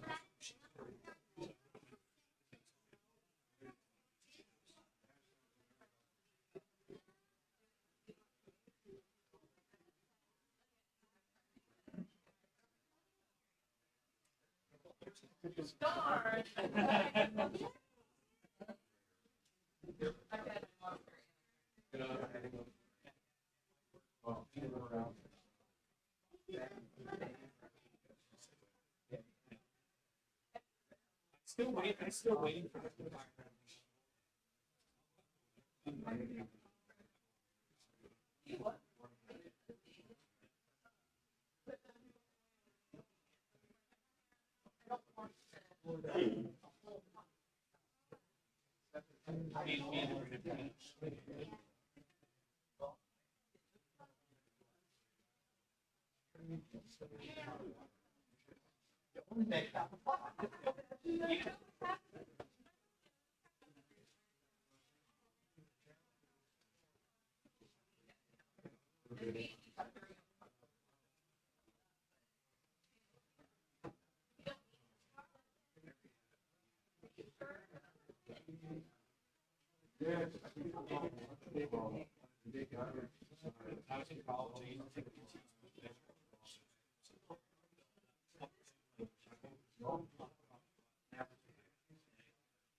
really kind of like that.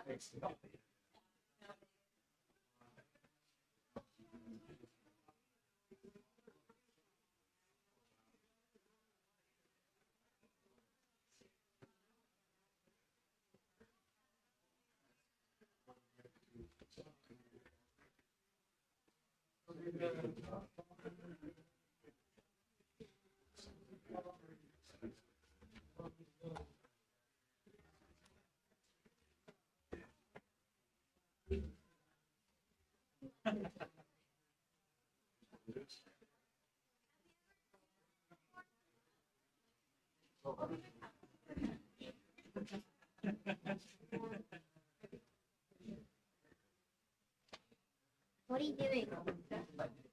You should have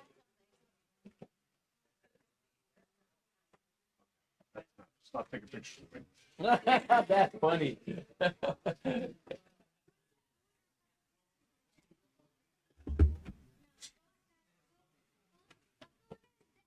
Yeah. So you found it a little slow down there on the, Very. down on the Kenai? Yeah. Oh, I should call them and see what the. Or they called at 11. They hadn't updated yet. Hmm. What time are we opening up? 2:46? You got 2 minutes or less than 2 minutes. Yeah, I'm not fishing until Thursday, so hopefully there'll be. It should be fantastic. Last year, it was unbelievable. We had 2 nets in the water and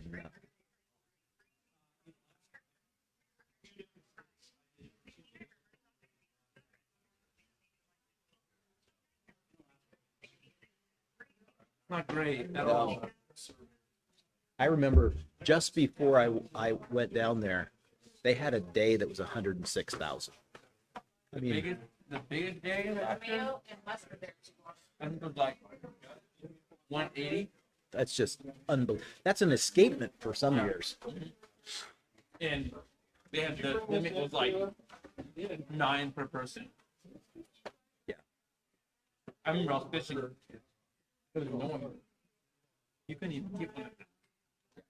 Kept rolling across the backs, and you felt like maybe I got one. And everyone's Well, the last pass, we go up and we drift on the bank opposite where the launch is, and 2 nets, big nets, and we needed like 2 more fish to fill our self-established quota, right?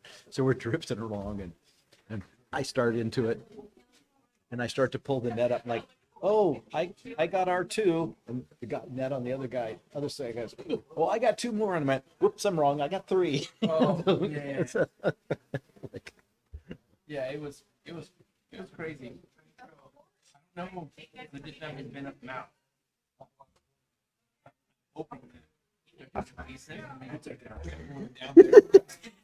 Okay, I'm calling this meeting back to order. Treasure Trove. The request is to create 3 tracks from tax parcel D1, lots 12 and 13, block 8, Treasure Island, and dedicate and construct a turnaround for North Treasure Street to be known as Treasure Trove, containing 62.06 acres plus or minus. The property is located directly south of North Anchor Circle and directly west of North Treasure Street, within the southeast quarter, section 22, Township 18 North, Range 02 West, Seward, Meridian, Alaska, in the Meadow Lakes Community Council and Assembly District Number 7. To the board, do you or any member of your immediate family have a substantial financial interest in any property affected by this decision, or will you recognize a foreseeable profit as a result of this decision? No. Seeing none, have you received or otherwise engaged in ex parte contact with the applicant, other parties interested in the application, or members of the public concerning the application or issues presented in this application, either before the application or during any period of time the matter is submitted for decision outside of the public process provided by the borough? No. Seeing none, are you able to be impartial in this decision? Yes. Seeing an affirmative, Madam Secretary, the mailing report. There was 125 public notices mailed June 16th, 2026, as well as June 23rd, 2026. Thank you very much. Staff report. Thank you, Chair. Chris Curlin, Platting staff. The request is to create 3 tracks from tax parcel D1 and lots 12 and 13, block 8, Treasure Island, plat number 7131. The proposed tracks range in size from 10.85 to 38.41 acres. A turnaround at the end of North Treasure Street will provide access to tracks B and C. Tract A will take access from North Anchor Circle. A topographic narrative was provided by Curtis Holler, PE, pursuant to MSB 432281A1II. Parcels over 400,000 square feet are exempt from soils and engineering data if a detailed topographic narrative is supplied by an engineer or surveyor. This will be found in your handouts. Comments. MSB pre-design and engineering, Exhibit C, PD&E has no comments. MSB Permit Center had no comments. Utilities, Instar has no comments. GCI and MEA did not respond. MTA requests a 15-foot utility easement on the east side of Track B, adjacent to the 30-foot dedicated for this plat and the outer edge of the temporary cul-de-sac. The plat of Treasure Trove is consistent with state statute and borough code. Legal and physical access exist. Topographic narrative was submitted. There were no objections received from borough departments, outside agencies, utilities, or the public at the time of the staff report. Any received afterward are in the handouts. Staff recommends approval of the preliminary plat of Treasure Trove with these 5 findings of fact and 7 conditions of approval. Thank you. Thank you, Mr. Curlin. Questions for staff? Mr. Liebing? Just a quick question. I was looking over the conditions of approval and I do not see anything regarding MTA's request for the 15-foot utility easement. Should that be there, or is it not necessary to be in the conditions? Through the chair, it's a request. It's a request. Thank you. Any other questions? Okay. Is Gary? Nope. Okay. I'm going to open up for public hearing. Is there anybody present that would like to speak to this particular case? Anybody online? Closing public hearing. Gary? Oh, okay. Mr. Hollock.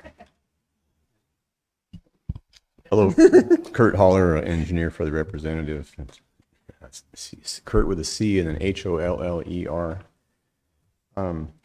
We're here to answer any questions that you might have. And then I had one thing I noticed on the conditions of, actually Gary noticed on the conditions of approval number 3. We had a reword for that. It talks about constructing the internal roads and cul-de-sacs, but this is largely an access road project. So maybe that you could just add construct access and internal roads and cul-de-sacs. Straighten that out. Yeah, our access is coming from the north, and that needs to be constructed too. So the largest portion of what's going to be constructed is actually outside of the project. Yeah. So we need to redo the conditions or rewrite that. Just add They that. won't approve the road without us doing it, but you could add it. We can edit it on the fly anytime you want right now. Turn your microphone on, please. Could you rephrase how that needs to read? Or Through the what the chair. suggestion is? If you just made the first 4 words say construct, access, and internal roads and cul-de-sacs. Oh, gotcha. Thank you. Yeah. Right. And then I just did answer a question on MTA. Where they wanted the easements didn't make any sense. So I talked to them a few times, tried to straighten them out on where it needed to go. So we're all covered on that. We're going to put it where it needs to go instead of where they said they wanted it. Okay. Any other questions? You're off the hook. Thank you, gentlemen. Thank you. All righty. Can I get a motion from the board? Madam Chair, I move to approve the preliminary plat of Treasure Trove contingent upon recommendations 1 through 7. Thank you, Mr. Leving. Can I get a second? I second. Thank you very much. Madam Chair, I'd like to amend condition number 3 to read construct, access, and internal roads, adding the words access and. Okay. Is that go as a motion that needs to be seconded or? Yep. I second it. Okay. Discussion from the board on that amendment? Any objections to the amendment? Amendment passes. Back to the main motion. Discussion on the main motion? No discussion on the main motion? Any objection to the main motion? Motion passes.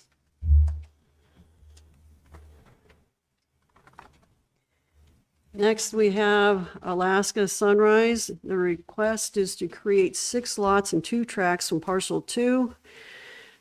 Matsu Borough Waiver 86-54 PWM, recorded as 86-194W, to be known as Alaska Sunrise, containing 109.4 acres plus or minus, and construct and dedicate a portion of East Plumley Road. The property is located directly north of East Plumley Road and directly east of South Henry Way, within the southwest quarter section and southeast quarter section 19, Township 17 North, Range 03 East, Seward Meridian, Alaska, in the Butte Community Council and Assembly District Number 1. To the board. Do you or any member of your immediate family have a substantial financial interest in any property affected by this decision, or will you recognize a foreseeable profit as a result of this decision?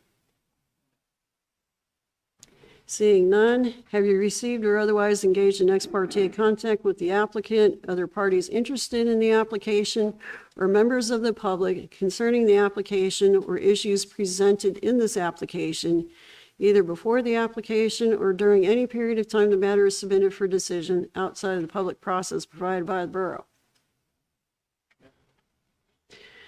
Are you able to be impartial in this decision? Seeing affirmative, Madam Secretary, mailing report, please. 38 public notices were mailed out June 23rd, 2026. Thank you very much. Staff report. Thank you, Chair. Chris Curlin, Platting staff. The proposed Alaska Sunrise is creating 8 lots ranging in size from 1.04 acres to 52.55 acres. Access for all lots will be from an extension of East Plumley Road, not North Covington Street, as stated in the report. A geotechnical report was submitted pursuant to 43-2281A. Curtis Holler, professional engineer, notes the soils investigation consisted of 3 holes dug to a depth of 17 feet. No groundwater was encountered in any of the test holes. Soil specifications for each test hole are noted on the soil inspection log sheets.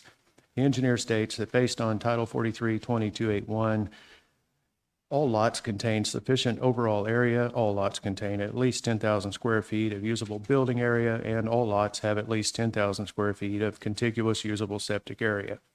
Comments received were Alaska Department of Transportation, no objection to the proposed lot division.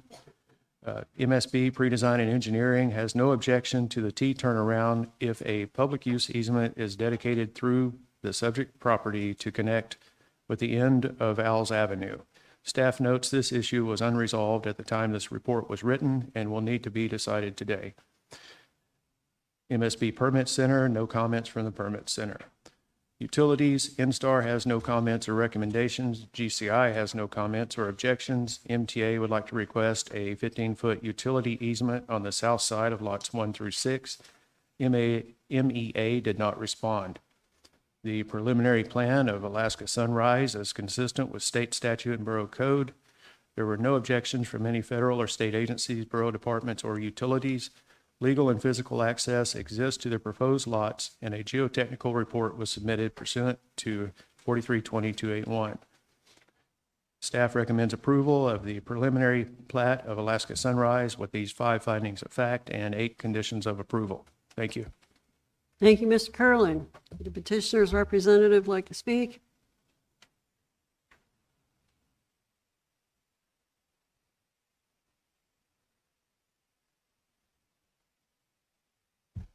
So Kurt Holler, engineers for the representative, and Terry Nicodemus. Survey of record. Mostly we're here to answer questions that you might have today. Questions? No questions? Guess you guys are good. Okay then, thank you very much. Alrighty, I'm going to open up for public hearing. Is there anybody present that would like to speak to this particular case? Anybody online? Nobody online? Closing public hearing. I have to do this twice. I'm sorry. Are we good? Did you want to speak? Okay, we're good. Motion from the board. Madam Chair, I move to approve the preliminary master plan of Alaska Sunrise, Section 19, Township 17, North, Range 03 East, Seward Meridian, Alaska, contingent upon staff recommendations 1 through 8. Thank you, Mr. Leaving. Can I get a second? I'll second it. Thank you, Mr. Kevin. Discussion from the board.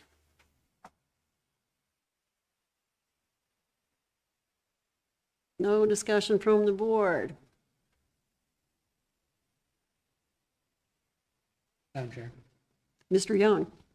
Tyler Young, Planning Officer. Mr. Curlin, there was something that you mentioned needed to get decided today. Would you be able to reiterate that to the board? Yes. Through the chair, Chris Curlin, planning staff. The issue is the extension of Plumley Road, ending with either a cul-de-sac or a T turnaround. I believe PD&E wanted a temporary cul-de-sac.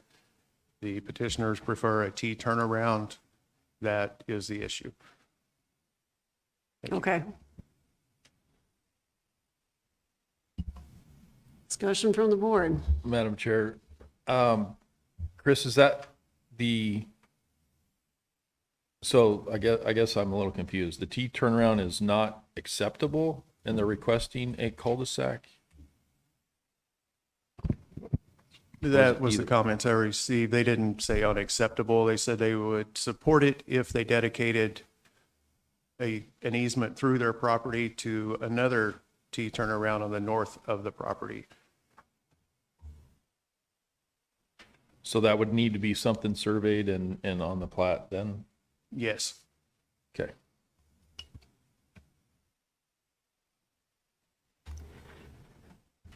They did explain this. I saw the handout where the petitioner talked about this particular issue with the T turnaround and their justification for it. Yeah. Um, But I guess sorry, my apologies. I guess I'm trying to figure out where is the easement they're requesting through the property. You said it's on the north side? Yes.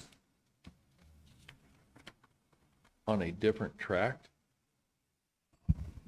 Through the chair. On the very north, if you look at the vicinity map, you can see there's a dedicated right-of-way on the north of this property's, on their north boundary. Is it? There it is. So that tract is a part of this Yes. plating action? Oh, gotcha. So they want the easement across the north, or they want an easement down the east side? Down the east side to connect with the proposed T turnaround.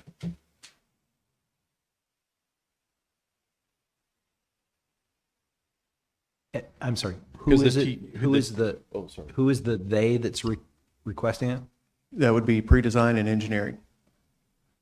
So they are requesting the easement for a T turnaround at the north side. Is there an expectation they're building a road on the east side? Or right now they just want the easement in there? And the T turnaround that's on the southeast corner is what they're proposing on building?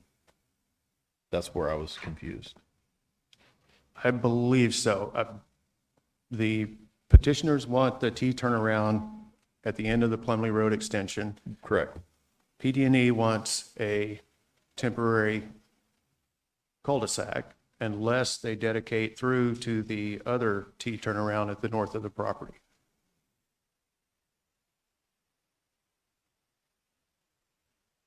Is there a road there? There's a 50-foot public use easement. PUE?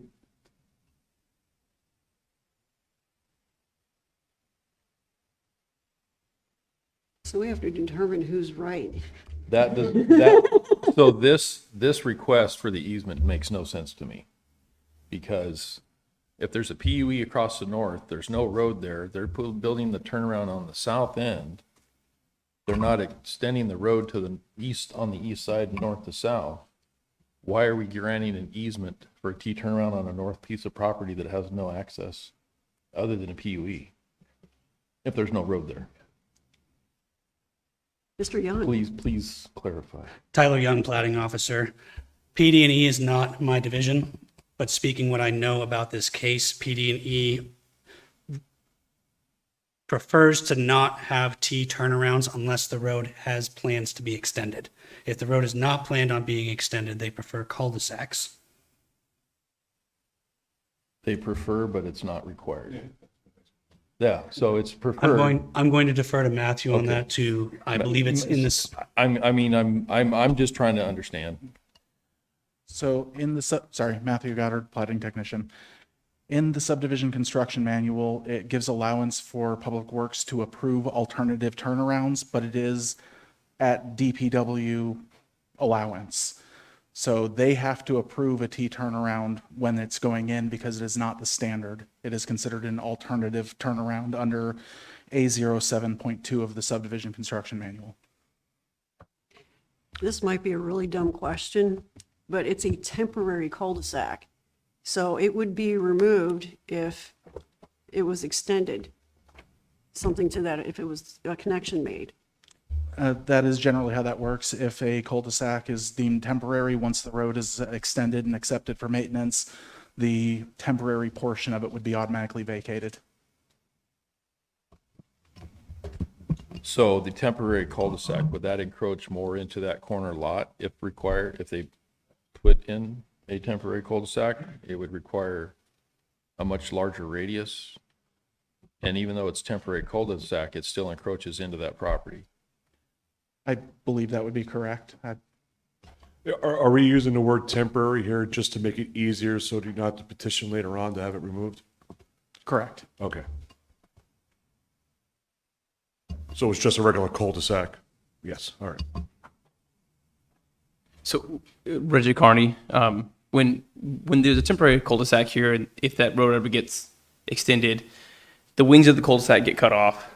The property that was taken up by that cul-de-sac goes to those lots. It's not taken. And then the cul-de-sac, if another one is needed, gets produced down the road, whether a permanent cul-de-sac or another temporary cul-de-sac. So this here is just, I believe it's just a emergency and maintenance thing. Their vehicle could turn around. And a T turnaround will work if Public Works or DPW approves it.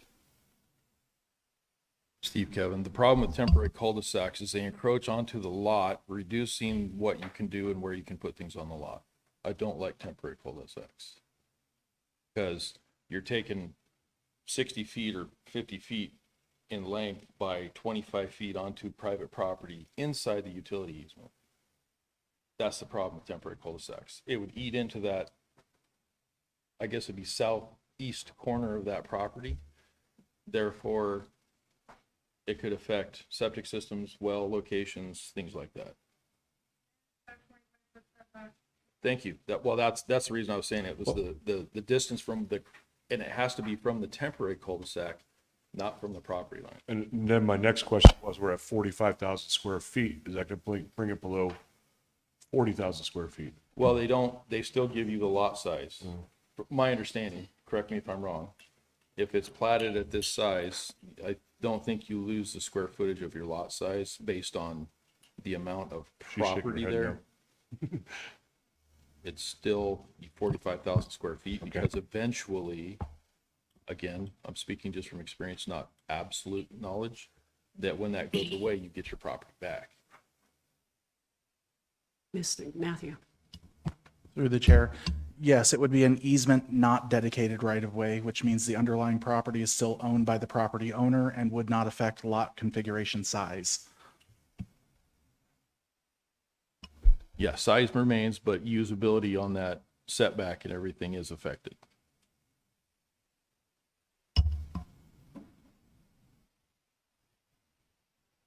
So then I guess my next question is, if we approve it as drawn, is it going to get approved at the next stage?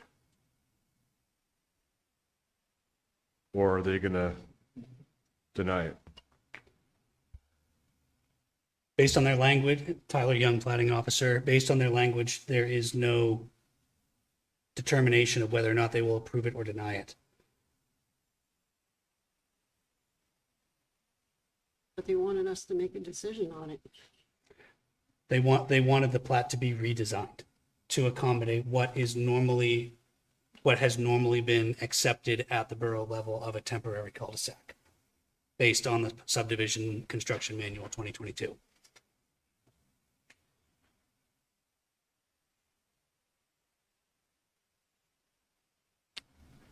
Madam Chair. So the question I have is, they've allowed these T turnarounds in the past. It's been an alternative, it's an acceptable alternative. There's no reason it shouldn't be allowed here just because they want the easement and access. That to me does not compute. I'm wondering though, if it's because of, maintenance. To get a piece of equipment in there and be able to turn around. It's easier to do a cul-de-sac, but it doesn't change that maintenance can still be adequately done. And that's, again, from my experience. So the May subdivision. Mr. Young. Tyler Young, Platting Officer. Platting brought this case forward, giving the Platting Board the option to choose between one or the other, with the understanding that either option would meet code and either option would meet the subdivision construction manual. Well, the petitioner prefers the T turnaround, but then PD&E is like, we want more easement. If I would, if I may, the way that it's drawn and been presented as the request and it meets code, I feel we should approve it in that manner. If they wanted something else, they should have said it doesn't meet code and they wanted something different. It should be approved as if. Further discussion on that? Okay, I guess the matter's settled. We're going to go with the T turnaround. Does that need to?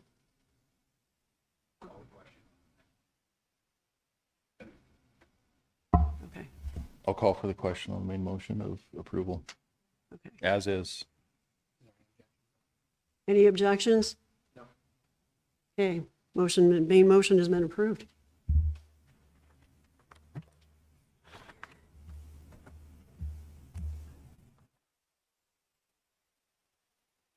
Okay, Fairview Parks. Okay, so next we have Fairview Parks MSP. The request is to create 12 lots by a 6-phase master plan from parcels 1 and 2. Matsuboro waiver number 80-9-PWM, recorded as 80-34W, and tracks C1, C2, C3, Matsuboro waiver 2000-43-PWM, recorded at book 1060, page 309, to be known as Fairview Parks MSP, containing 73.26 acres plus or minus. The property is located at, what does this read? North of East Fairview? That's what it should be, yes. North of East Fairview Loop, south of East Parks Highway, and east of South Seward Meridian Parkway, within the northeast quarter, section 18, township 17 north, range 01 east, Seward Meridian, Alaska, in community council number 22, Gateway, in an assembly district number 3. To the board, do you or any member of your immediate family have a substantial financial interest in any property affected by this decision, or will you recognize a foreseeable profit as a result of this decision? Seeing none. Have you received or otherwise engaged in ex parte contact with the applicant, other parties interested in the application, or members of the public concerning the application or issues presented in this application, either before the application or during any period of time the matter is submitted for decision outside of the public process provided by the borough? Seeing none, are you able to be impartial in this decision? Being an affirmative, Madam Secretary, their mailing report. There was 67 public notices mailed June 23rd, 2026. Thank you very much. Staff report. Thank you, Madam Chair. Matthew Goddard, Platting Technician. The proposed Fairview Parks Master Plan would create 12 lots by a 6-phase master plan. Access to the lots 1 through 10 is from East Fireweed Road. Access proposed lots 11 and 12 is from East Fairview Loop. Both roads are maintained by the state of Alaska. Proposed access spacing for all lots is shown on the agenda plat. A geotechnical report was submitted pursuant to code. This is at exhibit pages 8 through 23. Eli Ward, registered professional engineer, notes that based on the collected data from the soils investigation and observations, each lot will have at least 10,000 square feet of usable building area and 10,000 square feet of contiguous land that may be used for septic area, as required by Title 43-20-281 code requirements. An as-built and topographic mapping were submitted as seen at exhibit pages 6 and 7. Based on the submitted as-built, there are no setback violations currently existing, nor will any be created by this action. An average daily traffic calculation was submitted pursuant to code. Alaska Department of Transportation and Public Facilities has submitted the following comments. Shared access required for lots 1 and 2. A plat note stating that shared access to Fireweed Road for lots 1 and 2 or similar is required. This is at recommendation number 3. All lots next to common access easements are expected to take access through the common access easement. No direct access to Fireweed Road for lots 3, 4, 6, and 7. Required to add a plat note stating that no direct access to Fireweed Road for lots 3, 4, 6, and 7 or similar is needed. That's at recommendations 4 and 5. Recommend platting roads instead of dedicating common access easements. Recommend access coordination with DOT and PF right-of-way and planning for internal circulation with future lot development. And apply for a new access permit for existing access points and any new access points. This is at recommendation number 6. The Alaska Railroad Corporation submitted the following comments. Please locate monument PC 156-IR along the northern boundary of the Alaska Railroad, Lot 10, U.S. Survey 9024. If the monument is not found, please reseat the monuments in accordance to MSB 4315-054 and Bureau of Land Management Survey Standards. This is at recommendation number 7. Please add the record bearing and distance information, including curve data for U.S. Survey 9024, Lot 10, as documented, and show the information on the plat. As a general note, access to lots 11 and 12 from the south via DOT permitted road under the Alaska Railroad permit number 9670 and located within the Alaska Railroad boundary requires permits from both local and state agencies. That would be something for the future at the time of driveway development. Per Matsu Borough Pre-Design and Engineering Division, clarification is requested on the design and how it would interact with the official streets and highways plan. Upon receipt of the request, the petitioner has provided clarification. PD&E had no further comments. This is seen at exhibit pages 29 through 38. MTA requests utilities be included in the 60-foot common access easements. This is covered by recommendations 8 and 9. Staff recommends approval of the proposed Fairview Parks Master Plan with 8 findings of fact and 11 recommendations for conditions of approval. Thank you, Matthew. Questions for staff?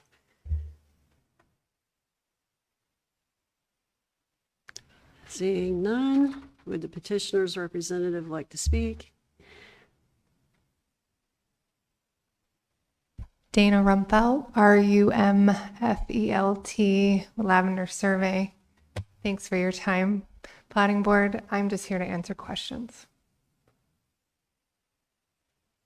Any questions? Nope. Thank you, Dana. Okay, I'm going to open up for public hearing. Anybody present would like to speak to this particular case? Come forward.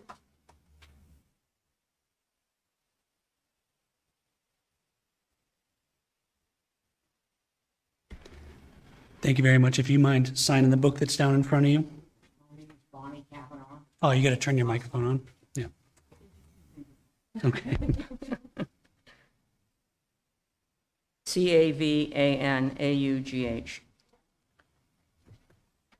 Cavanaugh. I have a couple questions. One thing, when Matthew explained the railroad thing, to me, you were talking in a foreign language. So what is the railroad asking on their comments? Can that be answered? Matthew. Sure, Dana. I spoke directly to, what is his name? The railroad? Sorry. I spoke to the railroad to get clarification on this comment, and what he's saying is he wants that missing monument reset. So he wants steel in the ground where it's at. So there's a missing monument on the, Yep, on the so Fairview Loop side. right here, there should be, like right across the street from this one, there should be a monument right there. And I am pointing at the south line of Lot 12, where the curve turns into the straight point of curvature. Right, it's like right here-ish. That's what he is asking to be reset. And maybe another question too. So are they proposing a road between 11 and 12 access off Fairview Loop Road? So we don't know how they're going to get to lots 11 and 12 unless it's through off Fireweed Road on through the subdivision. Matthew? Through the chair, the lots would have the ability to apply for driveway permits to that. It wouldn't be a road unless they pursued further action later on. At this stage, it would just be lots accessing to that easement, and they'd have to get the appropriate permitting at the time of going through that process. And so that would go back to, what'd you call it, RSA, or whatever it is, the road service people. That wouldn't be anything to do with the platting people. Correct. Matthew? Through the chair, driveway permitting for this location would be with the state and potentially the railroad as it is through their permitted process. The railroad did call out that both state and local authorities would have to weigh in on those access points. Yeah. But it would go through their permit review process for the driveways. Yeah, my biggest comment is, if you guys are familiar, between Fairview Loop Road and those lots is a very, very steep hill. And on the other side of the lots off Fireweed, it's flat for maybe those first 7 lots, but then again, there's a very steep hill. They're taking a lot of gravel out there at the moment, but there's a lot of dirt that's got to be moved. We are very close to that. We can feel the dirt being moved now because lots A8, A9, and A11, which aren't part of this, they're developing that right now, which is fine. We can't fight development, but yeah, it's just a lot of land that's going to be moved when they develop this area, and that just is my comment. I don't know. There's nothing we can do about it, but it's the way it is. Thank you for your testimony. Yeah, I do have to write my address here.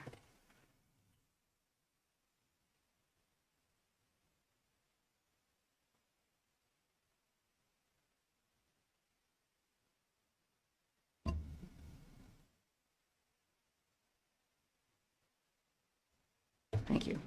Thank you. Is there anybody else that would like to testify? Is there anybody online? Seeing none, I'm closing public testimony. Dana, would you like to talk again? Just to state that we accept our conditions of approval. The end. No questions? Thank you, Dana. Can I get a motion from the board? Madam Chair, I move to approve the preliminary master plan of Fairview Park subdivision, section 18, township 17 north, range 01 east, Seward Meridian, Alaska, contingent on the staff recommendations 1 through 11. Thank you, Mr. Kevin. Can I get a second? Second. Thank you, Mr. Leaving. Discussion from the board? No discussion. Any objection? No objection. Motion passes. Next, we have Montana Sunshine. The request is to create 8 lots from partial 24 N04W21B003 to be known as Montana Sunshine, containing 38.09 acres plus or minus. The plat is located directly south of East Romano Avenue, east of South Talkeetna Spur Road, and west of Montana Creek, located within the northwest quarter section 21, township 24 north, range 04 west, Seward Meridian, Alaska, and the Susitna Community Council in an Assembly District number 7. To the board, do you or any member of your immediate family have a substantial financial interest in any property affected by this decision, or will you recognize a foreseeable profit as a result of this decision? Seeing none, Have you received or otherwise engaged in ex parte contact with the applicant, other parties interested in the application, or members of the public concerning the application or issues presented in this application, either before the application or during any period of time the matter is submitted for decision outside of the public process provided by the borough? Seeing none, are you able to be impartial in this decision? Seeing an affirmative, Madam Secretary, the mailing report, please. There was 23 public notices mailed June 23rd, 2026. Thank you very much. Staff report. Thank you, Chair. Cayman Reynolds, Platting staff. In regards to soils conditions, 4 test holes were dug to 13 feet with no water being found. There are no slopes over 25%, and usable area is sufficiently set back from known wells and bodies of water. Each lot will have over 10,000 square feet of contiguous usable building and septic area. There are no objections or concerns received from the borough departments, outside agencies, or the public at the time of the staff report. MTA requests a utility easement, see the exhibit, and recommended conditions of approval. PD&E comments to redesign the road and ditch profile so that there are no low spots in the ditch without an outlet.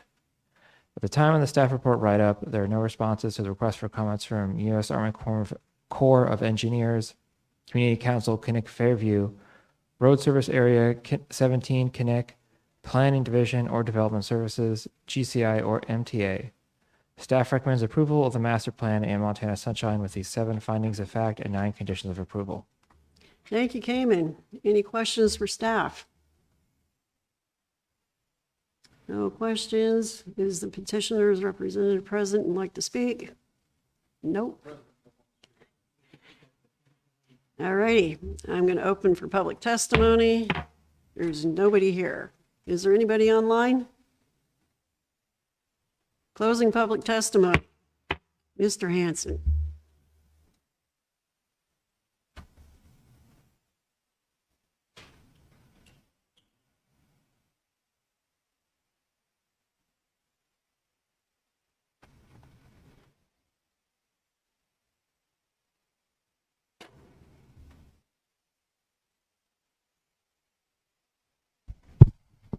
Good afternoon, Craig Hansen, Hansen Land Solutions, representing the petitioner.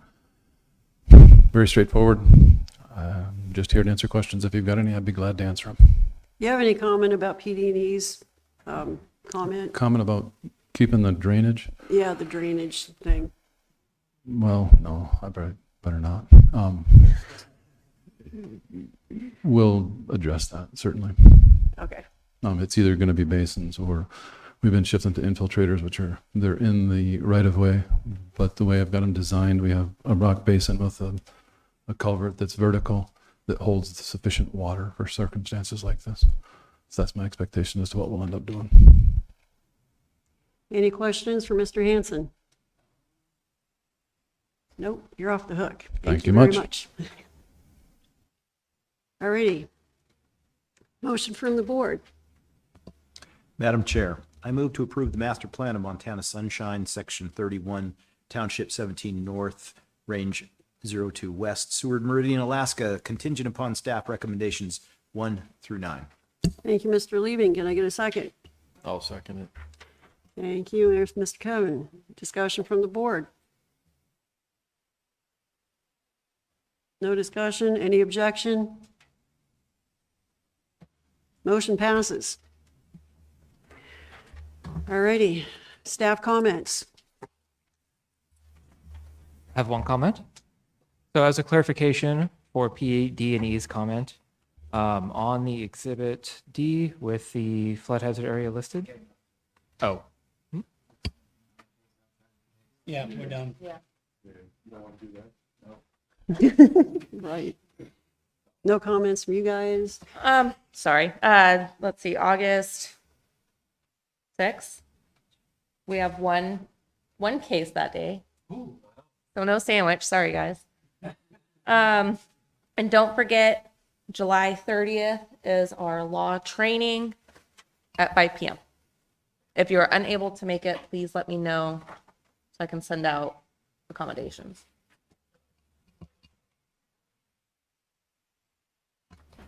Thanks, Mr. Young? thanks No, for no everybody What's that? Thanks for everybody storming through that. That was a good one.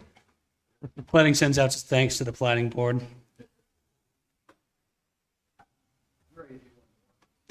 Ah, He's gonna stay here until the August meeting. Any other board comments? All right, meeting has been adjourned at 3:30. 2.5 hours. Good job, guys.